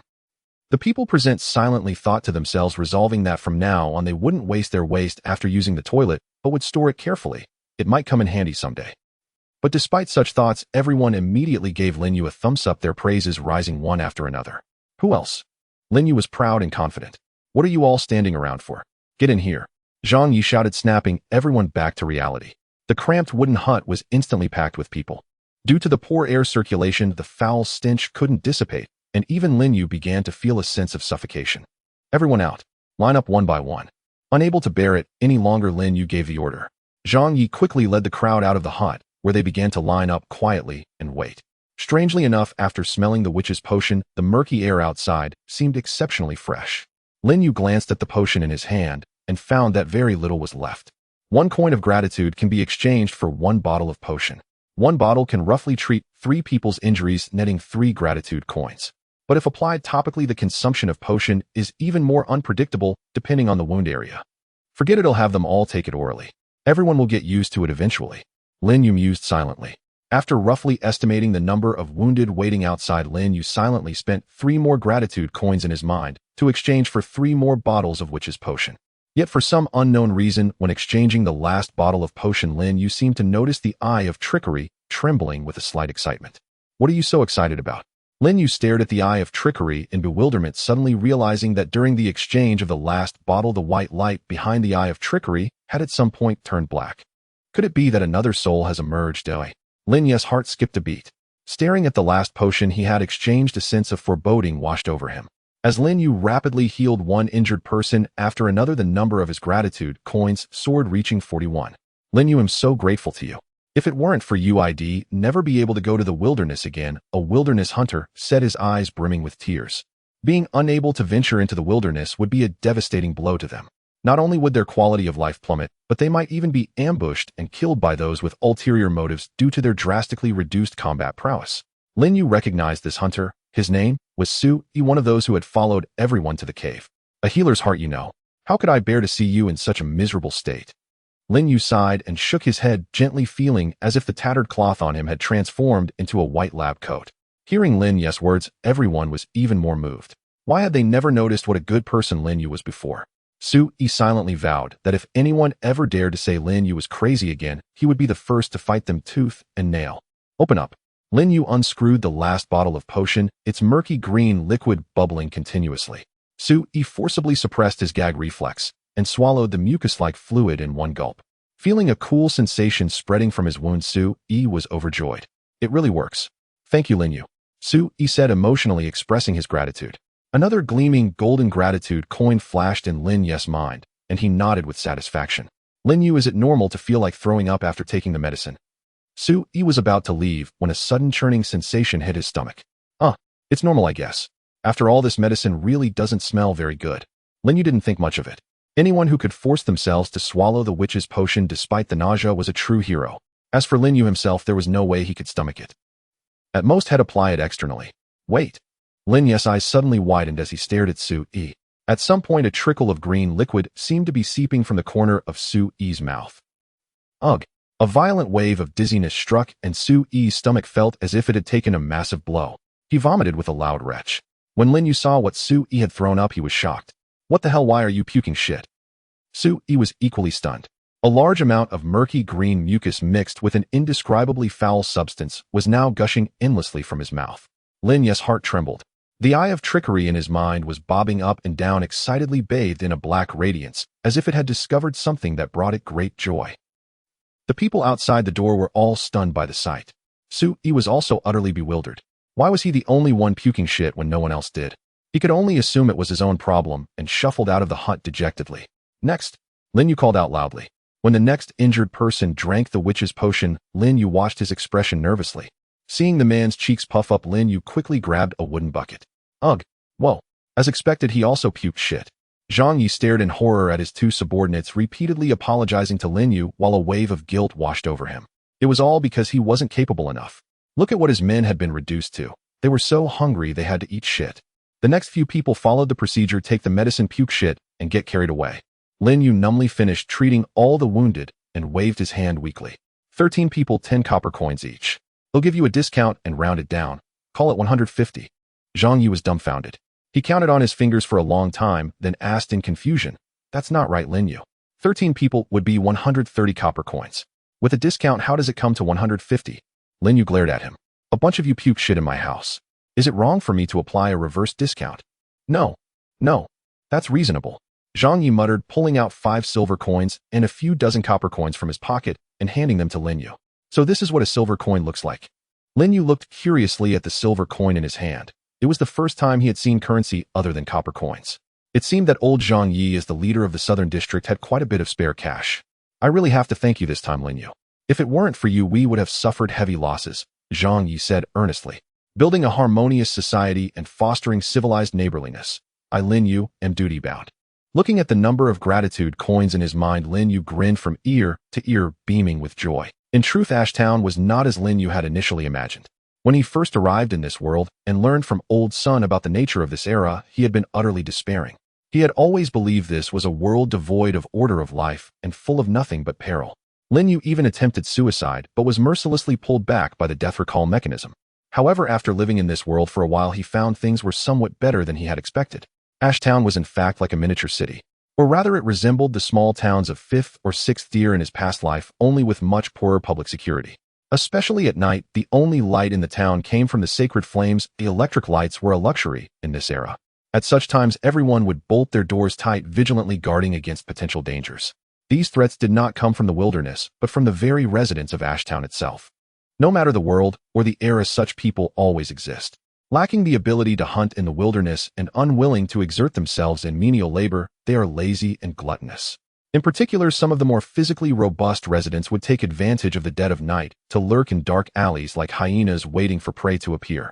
Some would even go so far as to break into homes under cover of darkness, committing theft or even robbery, yet such acts were tacitly permitted by Ashtown. Neither Zhang Yi nor Wang Ming would interfere excessively. Such was the nature of this era. Everyone was responsible only for themselves. Even the leaders of the North and South districts could do little more than try to prevent things from going too far. Not out of benevolence, but because the town needed to maintain basic function. However, unlike the night, the town was quite lively during the day. There was a modest market in the town where wild hunters often sold food they had hunted or herbs they had gathered from the wilderness. Ordinary people were reluctant to buy such meat. Only the relatively wealthy residents or those with genuine need would make purchases. For instance, some powerful wild hunters held high status in the town due to their ability to hunt in the wilderness, making them among the more affluent inhabitants. Apart from wild hunters, there were also tailors, general stores, and the like. Because they had a trade to sustain them, they occasionally bought meat as well. However, most of the time people preferred to trade their game with Zhang Yi. Take Lin Yu and Old Sun for example. They subsisted almost year-round on cockroach protein bars, only occasionally treating themselves to meat they had hunted or food bought from the market. It wasn't that Lin Yu was poor, but that Old Sun wouldn't allow it. He believed that merely surviving day-to-day was sufficient. There was no need for excessive indulgence in food. This was only due to Lin Yu's presence. Before, Old Sun hardly ever bought meat. First, because he was unwilling to spend, and second, because if necessary he could hunt in the wilderness himself. It was only because of Lin Yu that Old Sun felt the need to occasionally supplement the boy's nutrition. He was still growing after all. Auntie, these wild greens are already rotten, and you still dare to sell them for a copper coin. Uncle, this meat looks a bit off. It's not water injected, is it? Lin Yu strolled through the market with a smile, occasionally chatting with the street vendors. Get lost, the vendors would say, finding him annoying. Because Lin Yu always liked to strike up conversations, but never bought anything. Oh, they have candied hawthorn skewers today. Lin Yu's eyes lit up. That was a rare find in the market. Grandpa, how much are these candied hawthorn skewers? Lin Yu walked over and picked one up. 1 copper per skewer, 2 coppers for 3, 3 coppers for 4, 4 coppers for 5. The old man said, cheerfully recognizing the young man. Lin Yu pondered for a moment and said, give me 2 coppers worth first. Sure thing. The old man deftly handed Lin Yu 3 skewers. Now give me another 2 coppers worth, Lin Yu said calmly. The old man hesitated, then reluctantly handed over 3 more skewers. Wait, you gave me 4 coppers, so I only owe you 5 skewers, the old man suddenly recalled, looking puzzled. Lin Yu chewed on a skewer and patiently explained, Grandpa, 2 coppers get me 3 skewers, right? Yes. So if I buy 2 coppers worth twice, that's 6 skewers, isn't it? That's true. So there you go. The old man scratched his head. The logic seemed sound. See you, Grandpa. Lin Yu waved his skewers. Ahead, a child approached, clutching a rattle drum carefully made by his parents. What a cute kid, Lin Yu remarked, clicking his tongue. Hey kid, come here. The child looked at Lin Yu warily, stepping back, but his eyes were fixed on the candied hawthorn skewers in Lin Yu's hand. They'll give you some candied hawthorn, Lin Yu said with a smile. As expected, children have little resistance to food, especially the tempting skewers in Lin Yu's hand. Good boy. Lin Yu handed the 2 skewers to the child, patted his head, and casually slipped the already liquid-clean stick from his own mouth into the gap of the child's pants. Having done that, Lin Yu continued his stroll through the market, whistling cheerfully. Your injuries from yesterday are better, right? Not bad, you're recovering well. Heal up quickly and get back to work. As he walked, Lin Yu encountered quite a few wild hunters who had come to him for treatment the day before. Thanks, Dr. Lin, I'm much better. Lin Yu, thanks for yesterday. They greeted him warmly. Regardless of the past, at least now their injuries had been healed by Lin Yu. Moreover, as wild hunters' injuries during hunts were inevitable, Staying on good terms with Lin Yu could only be beneficial. Lin Yu smiled as he watched the gratitude coins accumulating in his mind, his heart brimming with joy. It's nothing. Feel free to come again. Lin Yu clasped his hands in a gesture of thanks, exuding the air of a great physician. I didn't expect to earn extra gratitude coins. Looks like making a daily trip to the market will have to become a routine. Lin Yu thought to himself. Watching the gratitude coins in his mind gradually approach the target, he grew more and more eager. Zhang Yu, you almost shot me. Lin Yu rolled on the ground in a sorry state, clutching his dagger, cursing at Zhang. Not far from him, a gigantic beast lay collapsed on the ground, its dark red blood slowly pooling beneath it, motionless and lifeless. The creature resembled a deer from before the cataclysm, but now it had grown sharp fangs and claws. Zhang Yu stretched lazily, slung his bow over his back, and ignored Lin Yu's curses. Relax, eagle, Zhang Yu have never missed a shot. The two approached the giant deer's carcass and swiftly and skillfully began to butcher it. Lin Yu calmly separated the entire hide from the flesh, draped it over his back, then meticulously sorted the edible parts of the deer and packed them into their backpacks. For some reason, most of the meat on these beasts was now inedible. Initially, many people would hunt in the wilds and eat the meat, but it often led to severe diarrhea or even death. Only a small piece of flesh near the abdomen was safe for consumption. Otherwise, life in Ashtown wouldn't be. Since obtaining the witch's potion, Lin Yu had lived a stable life. By day, he hunted with Zhang Yu in the wilds, and by night, he returned to Ashtown to heal injured hunters. He was almost living a 9-to-5 routine. And most importantly, the number of gratitude coins in his mind had now reached an astonishing 86. Only 14 more gratitude coins were needed to obtain the weapon offered by the Eye of Trickery. The two trudged back home with heavy backpacks. Lin Yu, have you noticed the wilds have been getting stranger lately? So many bizarre beasts have appeared. Zhang Yu said, chewing on a blade of dogtail grass as he walked. This giant deer today. Before we'd have to walk another hour outward to encounter one. Lin Yu thought for a moment and nodded. And that wasn't the only oddity.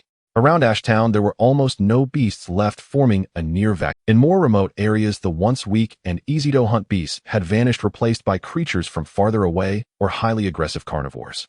They knew nothing of the lands beyond, as no one dared to venture deeper into the wilds. It's strange. It feels like some powerful being has emerged deep in the wilds, driving the fierce predators to the outer regions. And the ordinary beasts from the outer regions have become prey for these fierce ones. In the end, no beast dares to come near Ashtown. Lin Yu's gaze pierced into the depths of the wilds, but he saw nothing but a gray mist. Due to the changes in the wilds, wildland hunters rarely ventured out alone anymore. They almost always formed teams of 3 or more before entering. So Lin Yu had dragged Zhang Yu, who spent his days robbing others in town, into the wilds, forcing him to team up. With Eagle Eye's extraordinary vision and Zhang Yu's unerring accuracy, a few arrows were usually enough to incapacitate a beast. Then Lin Yu would step in with his dagger to finish the job, and they'd split the spoils. Compared to other wildland hunters, Lin Yu and Zhang Yu's duo was like a crushing force encountering little danger. Seriously, if you hadn't dragged me out here, I'd be lounging comfortably in town, Zhang Yu grumbled. Oh, come on, can't you be a decent person? Lin Yu shot him a cold glare. Hunting's getting harder. People barely bring back any prey, and you go and rob them. How are they supposed to survive? Not my problem. Zhang Yu rolled his eyes and muttered. In truth, Zhang Yu's mindset was a true reflection of others' lives, and deaths had nothing to do with him. If you got robbed, it was because you were too weak. If you had the skill, you could rob him back. Lin Yu, however, was still influenced by the civilized society of his past life. Though his temperament had hardened considerably, he remained more humane than Zhang Yu. Lin Yu, however, was still influenced by the civilized society of his past life. Though his temperament had hardened considerably, he remained more humane. As they neared Ashtown, Lin Yu suddenly felt something strange in his mind. He looked inward, and his mouth slowly fell open as he froze in place. The giant eyeball that had been resting peacefully in his mind had vanished. In its place stood a young man. What the hell? Lin Yu was stunned. What hell? Zhang Yu tilted his head in confusion. Nothing, let's just go our separate ways. Lin Yu replied casually and quickened his pace toward the wooden hut, leaving Zhang Yu bewildered, but in the only one at home. What's wrong? Isn't this how humans look? The black-robed man spoke languidly in his mind, seemingly quite pleased with his new appearance. This human-like thing was actually the Eye of Trickery. Lin Yu swallowed hard. Wait, how did you suddenly turn into... The Eye of Trickery seemed to ponder for a moment before speaking with some effort. Fun. Lin Yu was truly astonished. I once passed through an interesting world. It left a deep impression on... Look at this. Fun. As Eye of Trickery's words faded, a strange machine appeared behind him. When Lin Yu saw the machine, his mind jolted. A vending machine. Since arriving in this world, he had never been... But the vending machine brought by Eye of Trickery seemed different. The items displayed were all blurry. Only one product was crystal clear: the witch's potion. Could it be that besides the witch's potion, the gratitude coins could be used to redeem other things? Where did this come from? Lin Yu asked urgently. He suddenly realized that Eye of Trickery might have some connection to Earth. The black robe it wore seemed ordinary at first glance, but in this world no one would wear such a robe. And when Lin Yu saw the robe's patterns clearly, he was utterly stunned. This was no ordinary black robe. It was exquisitely embroidered with over a dozen patterns. Sun, moon, stars, mountains, rivers, and dragons. All vividly lifelike. Most importantly, Lin Yu felt a sense of familiarity. Black and red. A dragon robe. The first emperor followed the cycle of the 5 virtues, believing Zhou ruled by fire, and Qin replaced Zhou with the virtue that overcomes it. Now began the reign of water.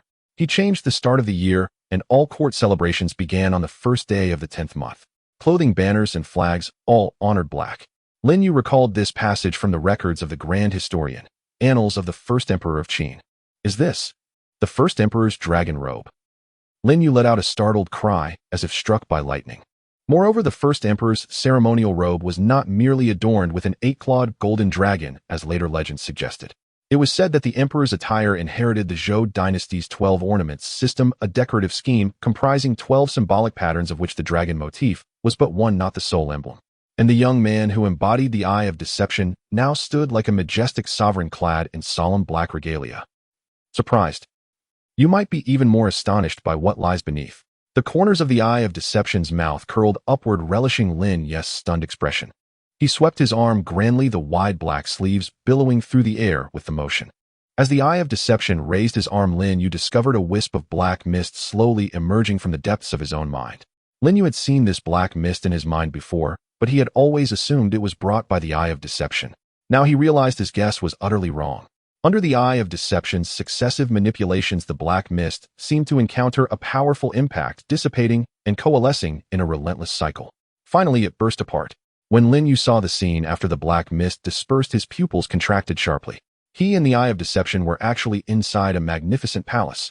This palace lay in the deepest recesses of Lin Yu's mind. What is this? Lin Yu stared blankly at the palace in his mind, utterly bewildered. At the center of the palace hung a massive screen upon which floated characters like swimming dragons, death reversion, count 32. Lin Yu felt his understanding of the world, and even of himself, beginning to crumble. The Eye of Deception had unveiled a whole new realm to him. Why is there a palace in my mind? Take a guess. The Eye of Deception smiled, even more gleefully, savoring Lin Yu's shock. Finish the hypocrite's task soon. I want to see what piques my interest. The Eye of Deception waved his hand again, and the screen in the palace began to flicker violently. Then beneath the words, Death Reversion, a new line of text appeared: Task Completion Progress 86100. Lin Yu leaned absently against the earthen wall of the hut, just as he had suspected. The Eye of Deception indeed consisted of 2 distinct souls. The black soul that appeared today was clearly more unruly and erratic than the white soul. And it was the black soul's emergence that truly revealed what lay hidden in Lin Yu's mind. What he had experienced was far more complex than he had ever imagined. Brooding now is pointless. To uncover the reasons behind everything, I must only grow stronger. Lin Yu's gaze gradually sharpened. Whether it was the car accident in his past life leading to transmigration, the death reversions after arriving in this world, or the Eye of Deception that had entered his mind, Lin Yu suddenly realized today that he harbored so many inexplicable, unfathomable secrets. As long as I am strong enough, no secret will remain hidden. Lin Yu slowly straightened up. I will unravel every mystery step by step. Old Man Sun tottered over to Lin Yu, puzzled. What are you spacing out for? Lin Yu had been leaning against the wall in a daze since he got home, as if possessed. Nothing, just thinking about something, Lin Yu replied casually. If Lin Yu knew what Old Man Sun was thinking, he would have laughed bitterly. Dude, possession is too low class. If I told anyone what's inside my head, they'd sooner believe in ghosts than that a palace is hidden in someone's mind. Oh, and a giant eyeball that can turn into a person. If you're free, come eat. Old Man Sun shot Lin Yu a suspicious glance, pulling out 2 cockroach protein bars and a small piece of cooked meat. As Lin Yu treated more and more wounded in Ashtown, his status within the settlement gradually rose. Now when he went to Zhangyi to exchange supplies, he could often get what he wanted at the lowest price. Coupled with his partnership with Zhang Yu, which greatly increased their success rate in hunting the wilderness life for Lin Yu, and Old Man Sun began to improve. Can we stop eating cockroach protein bars? We're kind of rich now, aren't we? Lin Yu complained with a grimace. He really couldn't stomach the stuff anymore. With each patient he treated earning him 10 copper coins, Lin Yu had accumulated quite a savings. Protein bars won't kill you. Young people should save more. When the team from Dawn City comes next time, maybe you can buy some good stuff from them. Old Man Sun glanced at Lin Yu and said leisurely, Dawn City team. Lin Yu's eyes lit up. Right, both Zhang Yes Jean's serum and Wang Ming's mechanical arm were bought through the Dawn City team. When the Dawn City team next visited Ashtown, Lin Yu could indeed take a good look at what they had to offer. Maybe I should buy a Jean serum from the Dawn City folks for Old Man Sun. Who knows, the old man might even get a sec. How about a drink? Old Man Sun seemed to sense Lin Yu's agitation. Lin Yu hesitated for a moment. In the southern district of Ashtown, there was a small tavern called Dove Tavern. Lin Yu had been surprised at first. In this era, where even a full stomach was a luxury, how could a tavern exist? But as he lived longer in this world, he began to understand. Everyone was under too much pressure. By day, they risked their lives hunting in the wilderness, often getting injured. By night, they had to guard against attacks from other survivors in the town. Over time, everyone's taut nerves needed a moment of release. Thus, Dove Tavern was born. Interestingly, there was an unwritten rule in Ashtown. No one who drank at Dove Tavern would be attacked by others in the town, even on the way home after getting drunk. No one knew how the tavern managed this, but because of it, business was thriving. Many wilderness hunters loved to unwind there after a day of life and death struggles. We're here. Old Man Sun panted slightly, pointing at a pitch-black shop in front of them. Lin Yu looked up and saw that the establishment was actually a rare brick-and-tile house within the small town with a wooden sign hanging above the main entrance, the Spotted Dove Tavern. Although Lin Yu had lived in the town for several years, he had never set foot in this tavern before.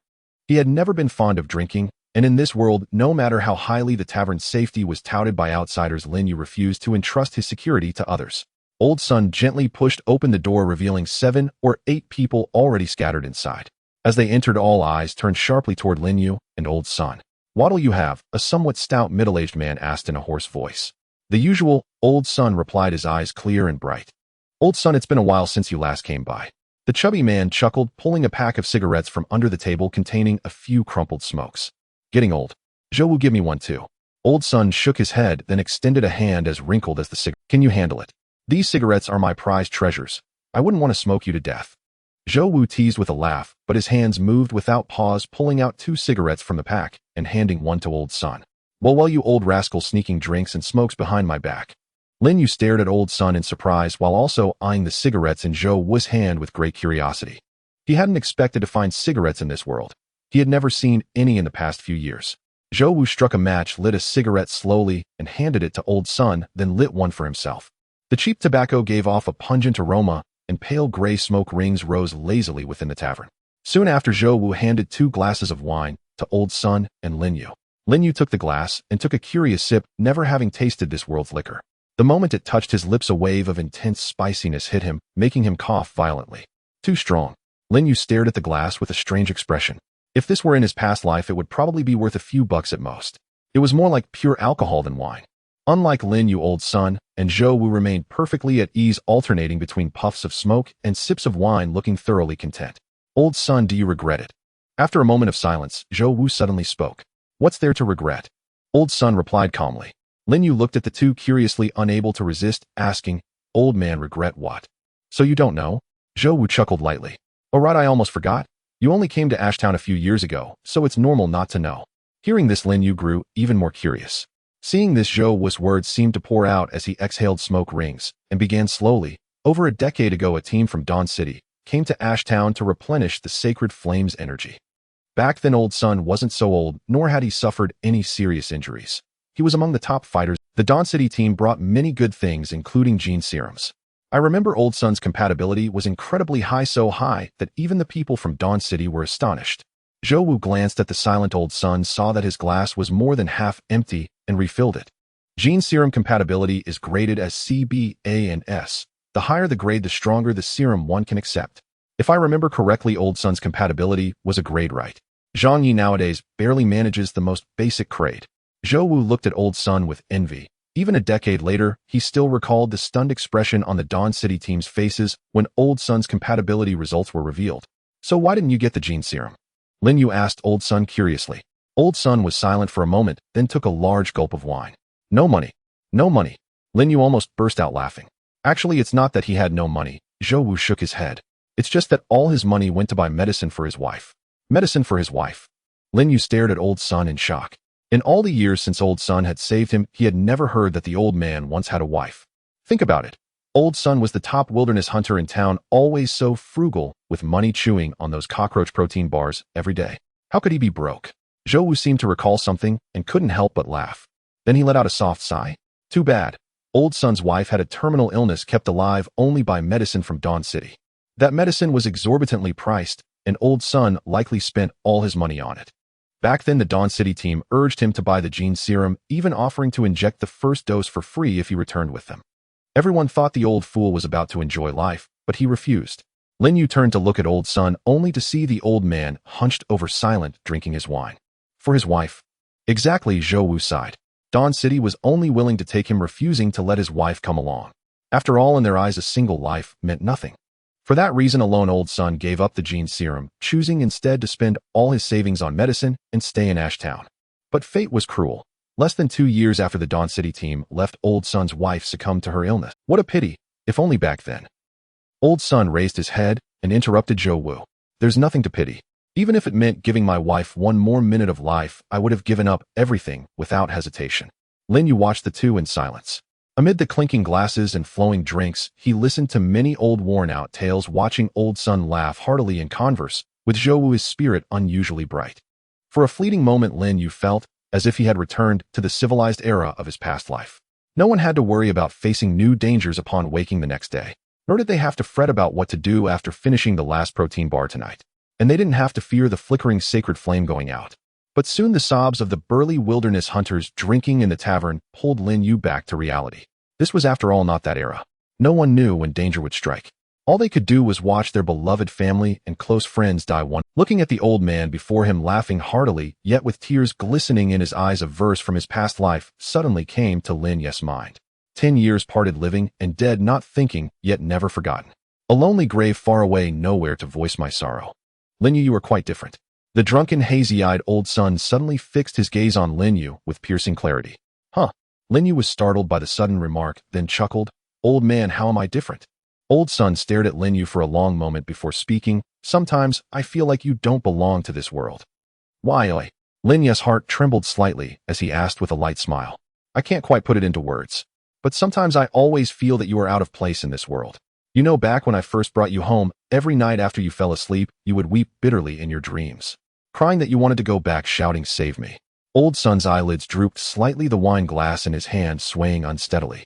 In truth, in this era, everyone is desperate and lost. But you are different. Lin Yu, you are profoundly lonely. Lin Yu's body trembled faintly as he bowed his head in silence. Indeed, he had traversed into this world alone, facing an unfamiliar environment, a hopeless era, and the unknown in every direction. He missed home. Not the Ashtown known in this world as Human Settlement 179, nor the dilapidated wooden cabin within Ashtown, but the warm home where his parents lived. Back then, his parents would call him every day to ask how he was doing, whether he had eaten enough at school, if his clothes kept him warm, and if he had enough money. They would teasingly urge Lin Yu, saying it was time to find a girlfriend. And late at night, when he was overwhelmed by academic struggles, they would comfort him from afar through the phone. But before Lin Yu could repay their kindness, he was brought to this world by a car accident. Here there were no phones, no ample food, and certainly no parents who had raised him with toil and care. This place was more remote than the ends of the earth in his past life. All that existed here were ever-present dangers and wild beasts that could leap out from the wilderness at any moment to claim his life. If not for Old Sun's appearance, Lin Yu might have long since broken down. He would never forget the day he woke up in the wilderness and saw the hunger for blood in the eyes of the wolf that suddenly lunged at him.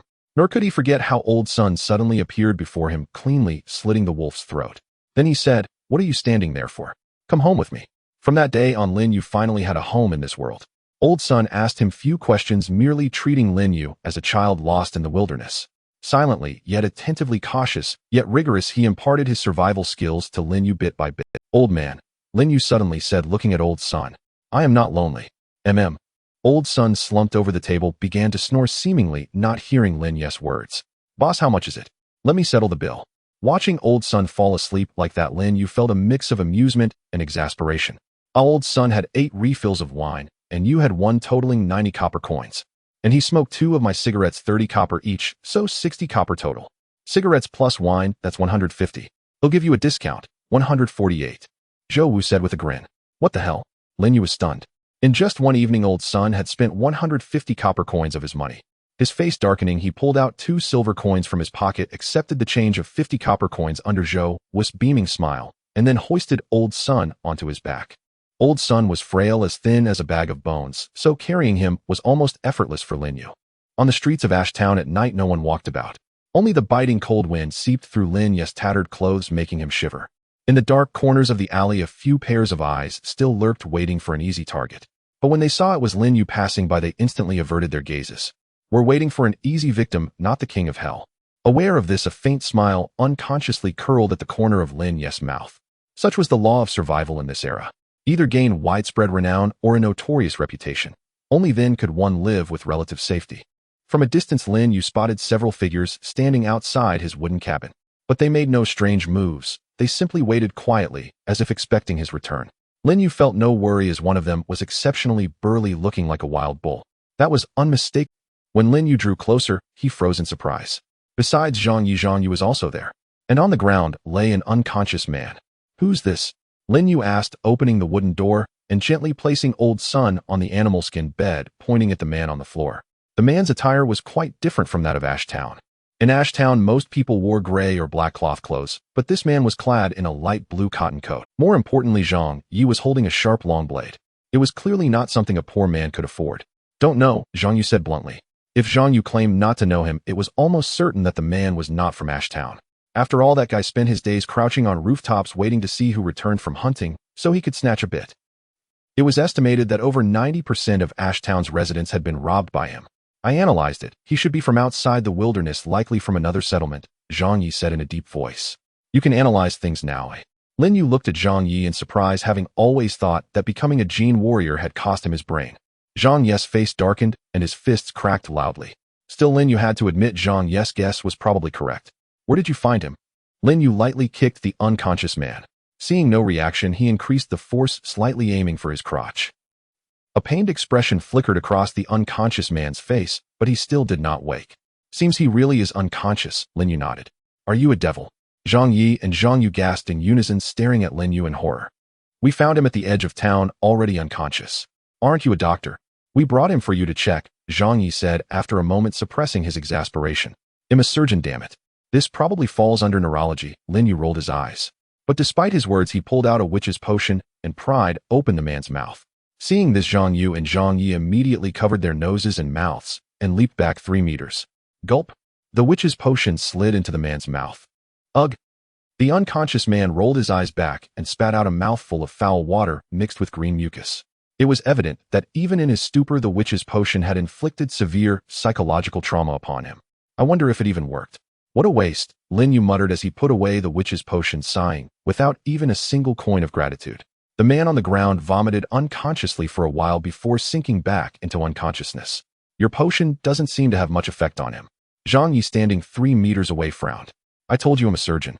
This is beyond my scope of treatment," Lin Yu replied, confirming his suspicion that the witch's potion primarily worked on external injuries. Apart from a few minor abrasions, the man bore no visible severe wounds. The reason for his coma remained unknown. "What do we do now?" Zhang Yu asked, covering his nose as he returned, nudging the unconscious man with his foot. "Don't leave him with me. My place is already cramped, and I have an old man to take care of." Lin Yu quickly waved his hand, pointing at Old Sun, who lay dead drunk on the animal hide bed. "I can't take him either. I have my elderly mother at home. It's not convenient." Zhang Yi scratched his head awkwardly.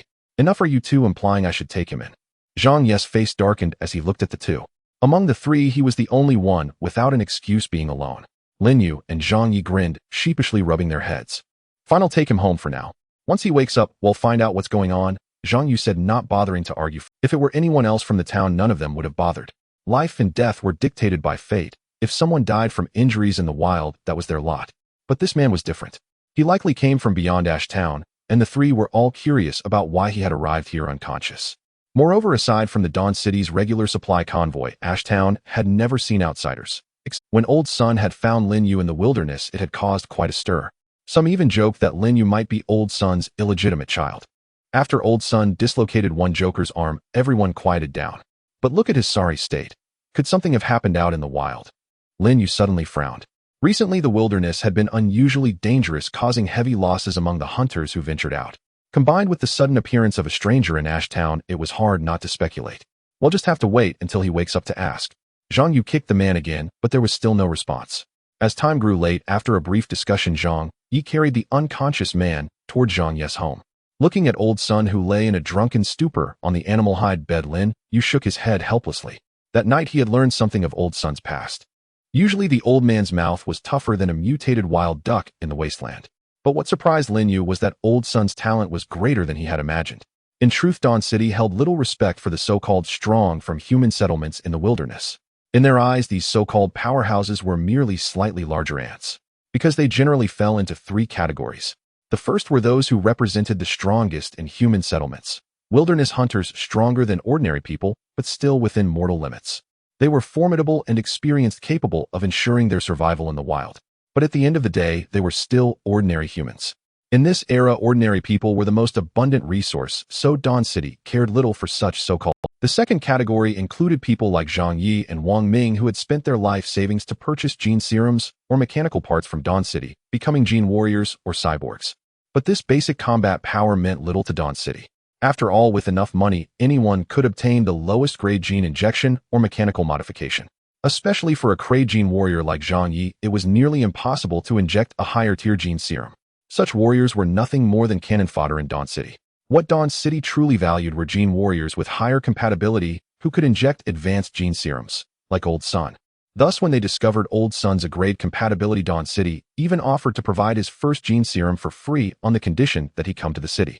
Of course, if Old Sun refused, they wouldn't force him. Since the major cities monopolized gene serums, they were confident that anyone with high compatibility would eventually accept their offer. Compared to living in the wilderness, ragged, starving, and constantly fighting for survival, Dawn City was a paradise. The third category were awakened individuals like Zhang Yu, who were fundamentally different from the previous two. Awakened were prized assets everywhere, strategic resources that major cities vied for. This was one reason Zhang Yu was confident he could live in Dawn City. These cities would never refuse a wild awakened who wanted to join them. The only difference was the treatment based on the awakened's talent rating. Zhang Yu had once offered to take Lin Yu with him. If his own rating was high enough, bringing Lin Yu into the city wouldn't be too difficult. In the end, it all comes down. Lin Yu sighed, realizing he couldn't expect this world to be like his previous one. In his past life, there had been compulsory education. In this era, people in the wilderness couldn't even get enough to eat, let alone an education. They would rather trade a few books for a chunk of fatty wild boar meat. Understanding this, it was no wonder everyone felt sorry for Old Sun. To everyone, it had been a once-in-a-lifetime opportunity, a chance to leap over the dragon's gate. But Old Sun had given it up for his dying wife. Many couldn't understand Old Sun's choice. In the wilderness, most people were solitary, caring only for themselves. Surviving was hard enough. Who had the luxury to worry about a wife or children? Only the few with families would let out a soft sigh. In this era, life was everyone's top priority. But there were always things that in the eyes of the world transcended life itself, such as love. The next morning, when Lin Yu groggily woke up, the pure-hearted warrior Old Sun had already prepared breakfast: 2 cockroach protein bars, each, plus a small piece of cooked meat. Old Sun's eyes were sharp and spirited, showing no signs of the heavy drinking from the previous night, as if he were not an old man on the brink of his twilight years. Traveling through the wild was no easy feat, riddled with dangers and beasts. Even the most experienced hunters in Ashtown never strayed far, hunting only within a few hours. The more he ate, the more he wanted to cry. The diet of this world was what Lin Yu found most unbearable. Sometimes he even thought about trying a witch's potion just for a change of flavor. Once he had actually taken out a witch's potion. But the moment he opened it, he dry-heaved 3 times and abandoned the idea. Suddenly, a frantic knocking came from outside the door. Lin Yu glanced at Old Sun with confusion. Who could it be so early in the morning? This time they weren't particularly on guard. After all, during this period, whether due to Lin Yu's growing bond with Zhang Yi or his treatment of numerous wild hunters, his reputation in the town had soared. Now the only one getting cursed daily was Zhang Yu. Besides, if someone were here to cause trouble, they wouldn't bother knocking so loudly. That flimsy wooden door would fall apart with a few more knocks. Who is it? Lin Yu shoved the remaining meat into his mouth and slowly opened the door. Seeing the burly figure before him and the dented door, Lin Yu's face darkened. Are you trying to be polite? You nearly smashed my door. You might as well have just barged in. What do you want?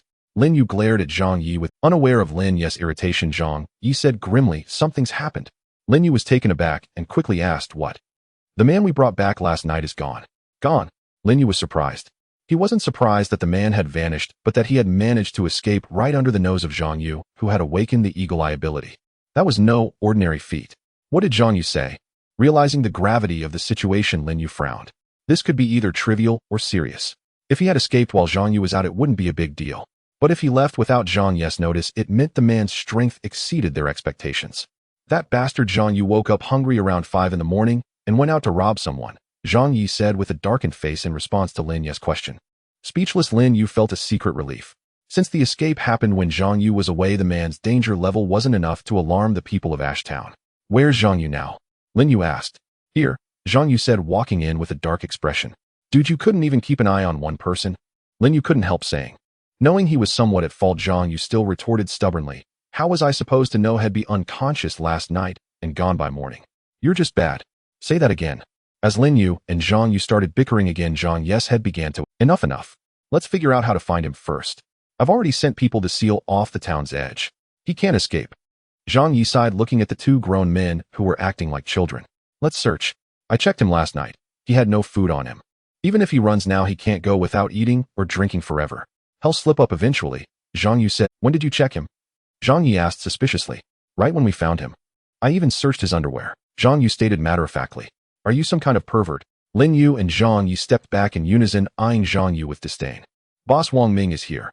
Just then one of Zhang Yi's subordinates ran breathlessly toward the wooden house. Wang Ming. Zhang Yu was surprised. It was well known that the North and South districts rarely interacted, any contact usually meant a fight over resources. Don't tell me he ran to the North District, Zhang Yu said in exasperation. I suspect so. Wang Ming wouldn't come to pay a New Year's visit, would he? Lin Yu remarked flatly. Zhang Yi shot him a speechless look. After all, he had killed Wang Ming's father. Of course, he wasn't here for a festive greeting. Let's go see. Without further words, the group followed the subordinate toward the boundary between the two districts. You people from the South District are something else, stealing all the way to the North District. Wang Ming, still in his black trench coat, held a disheveled man with his metal right arm. It was the unconscious man from another human settlement that Zhang Yu and the others had found last night. He's not from our South District. Across from Wang Ming, several of Zhang Yi's subordinates watched him warily. They knew Wang Ming's strength. He was a mechanical cyborg. If Wang Ming suddenly attacked them, few present would survive. If he's not from your South District, is he from our North District? Where's Zhang Yi? Wang Ming frowned coldly and hurled the man to the ground.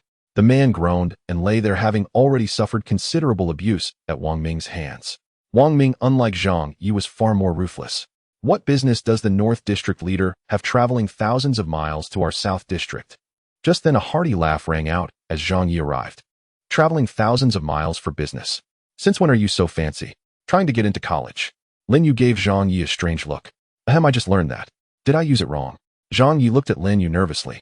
No, you used it perfectly, Lin Yu said in exasperation. Upon seeing Zhang Yi appear, Wang Ming grew even more arrogant. He kicked the man, sending him flying to Zhang Yi's feet with a scream.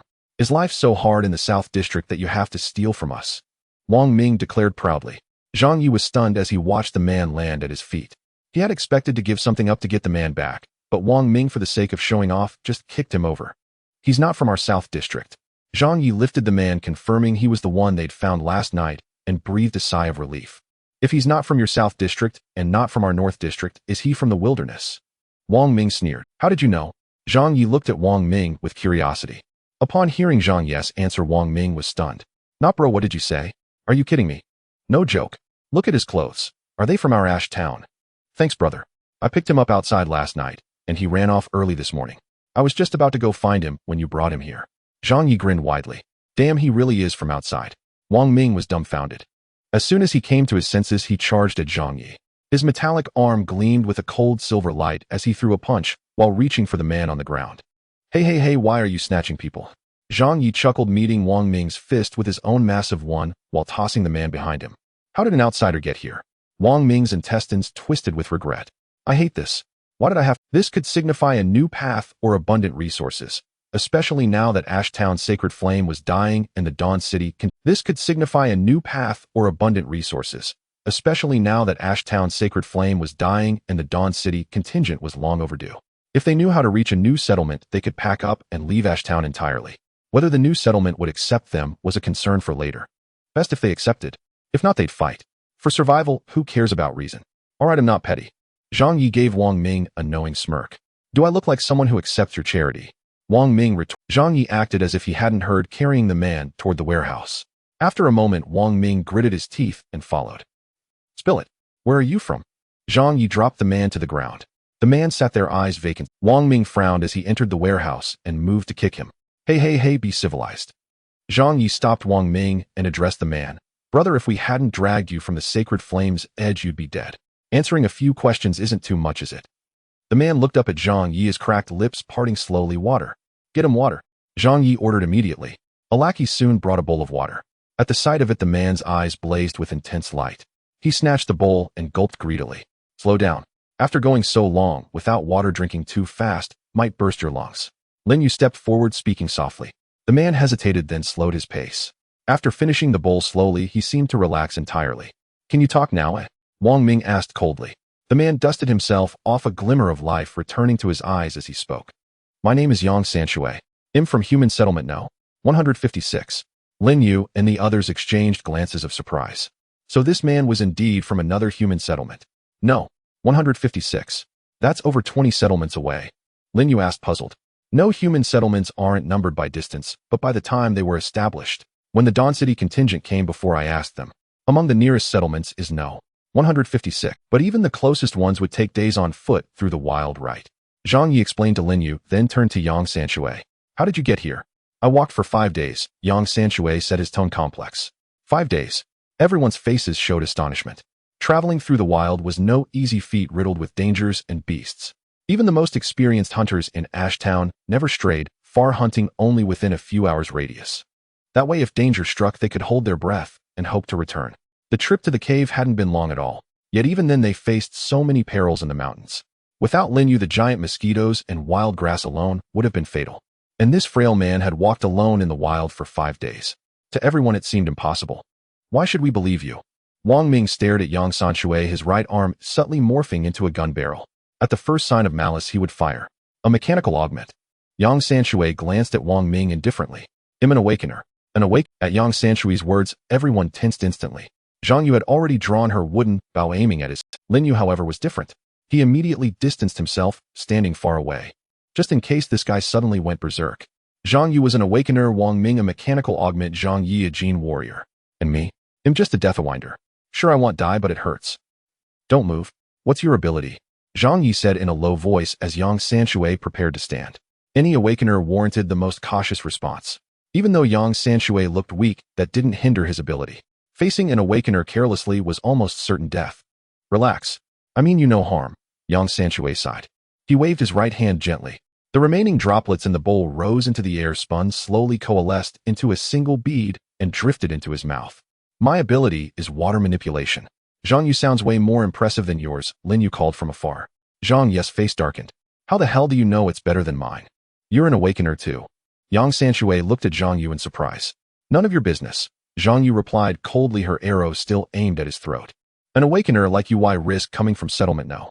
156 2 hours. Wang Ming raised his metallic arm and asked. At Wang Ming's question, Yang Sanshui's eyes dimmed. He spoke softly, because there is no settlement No. 156 anymore.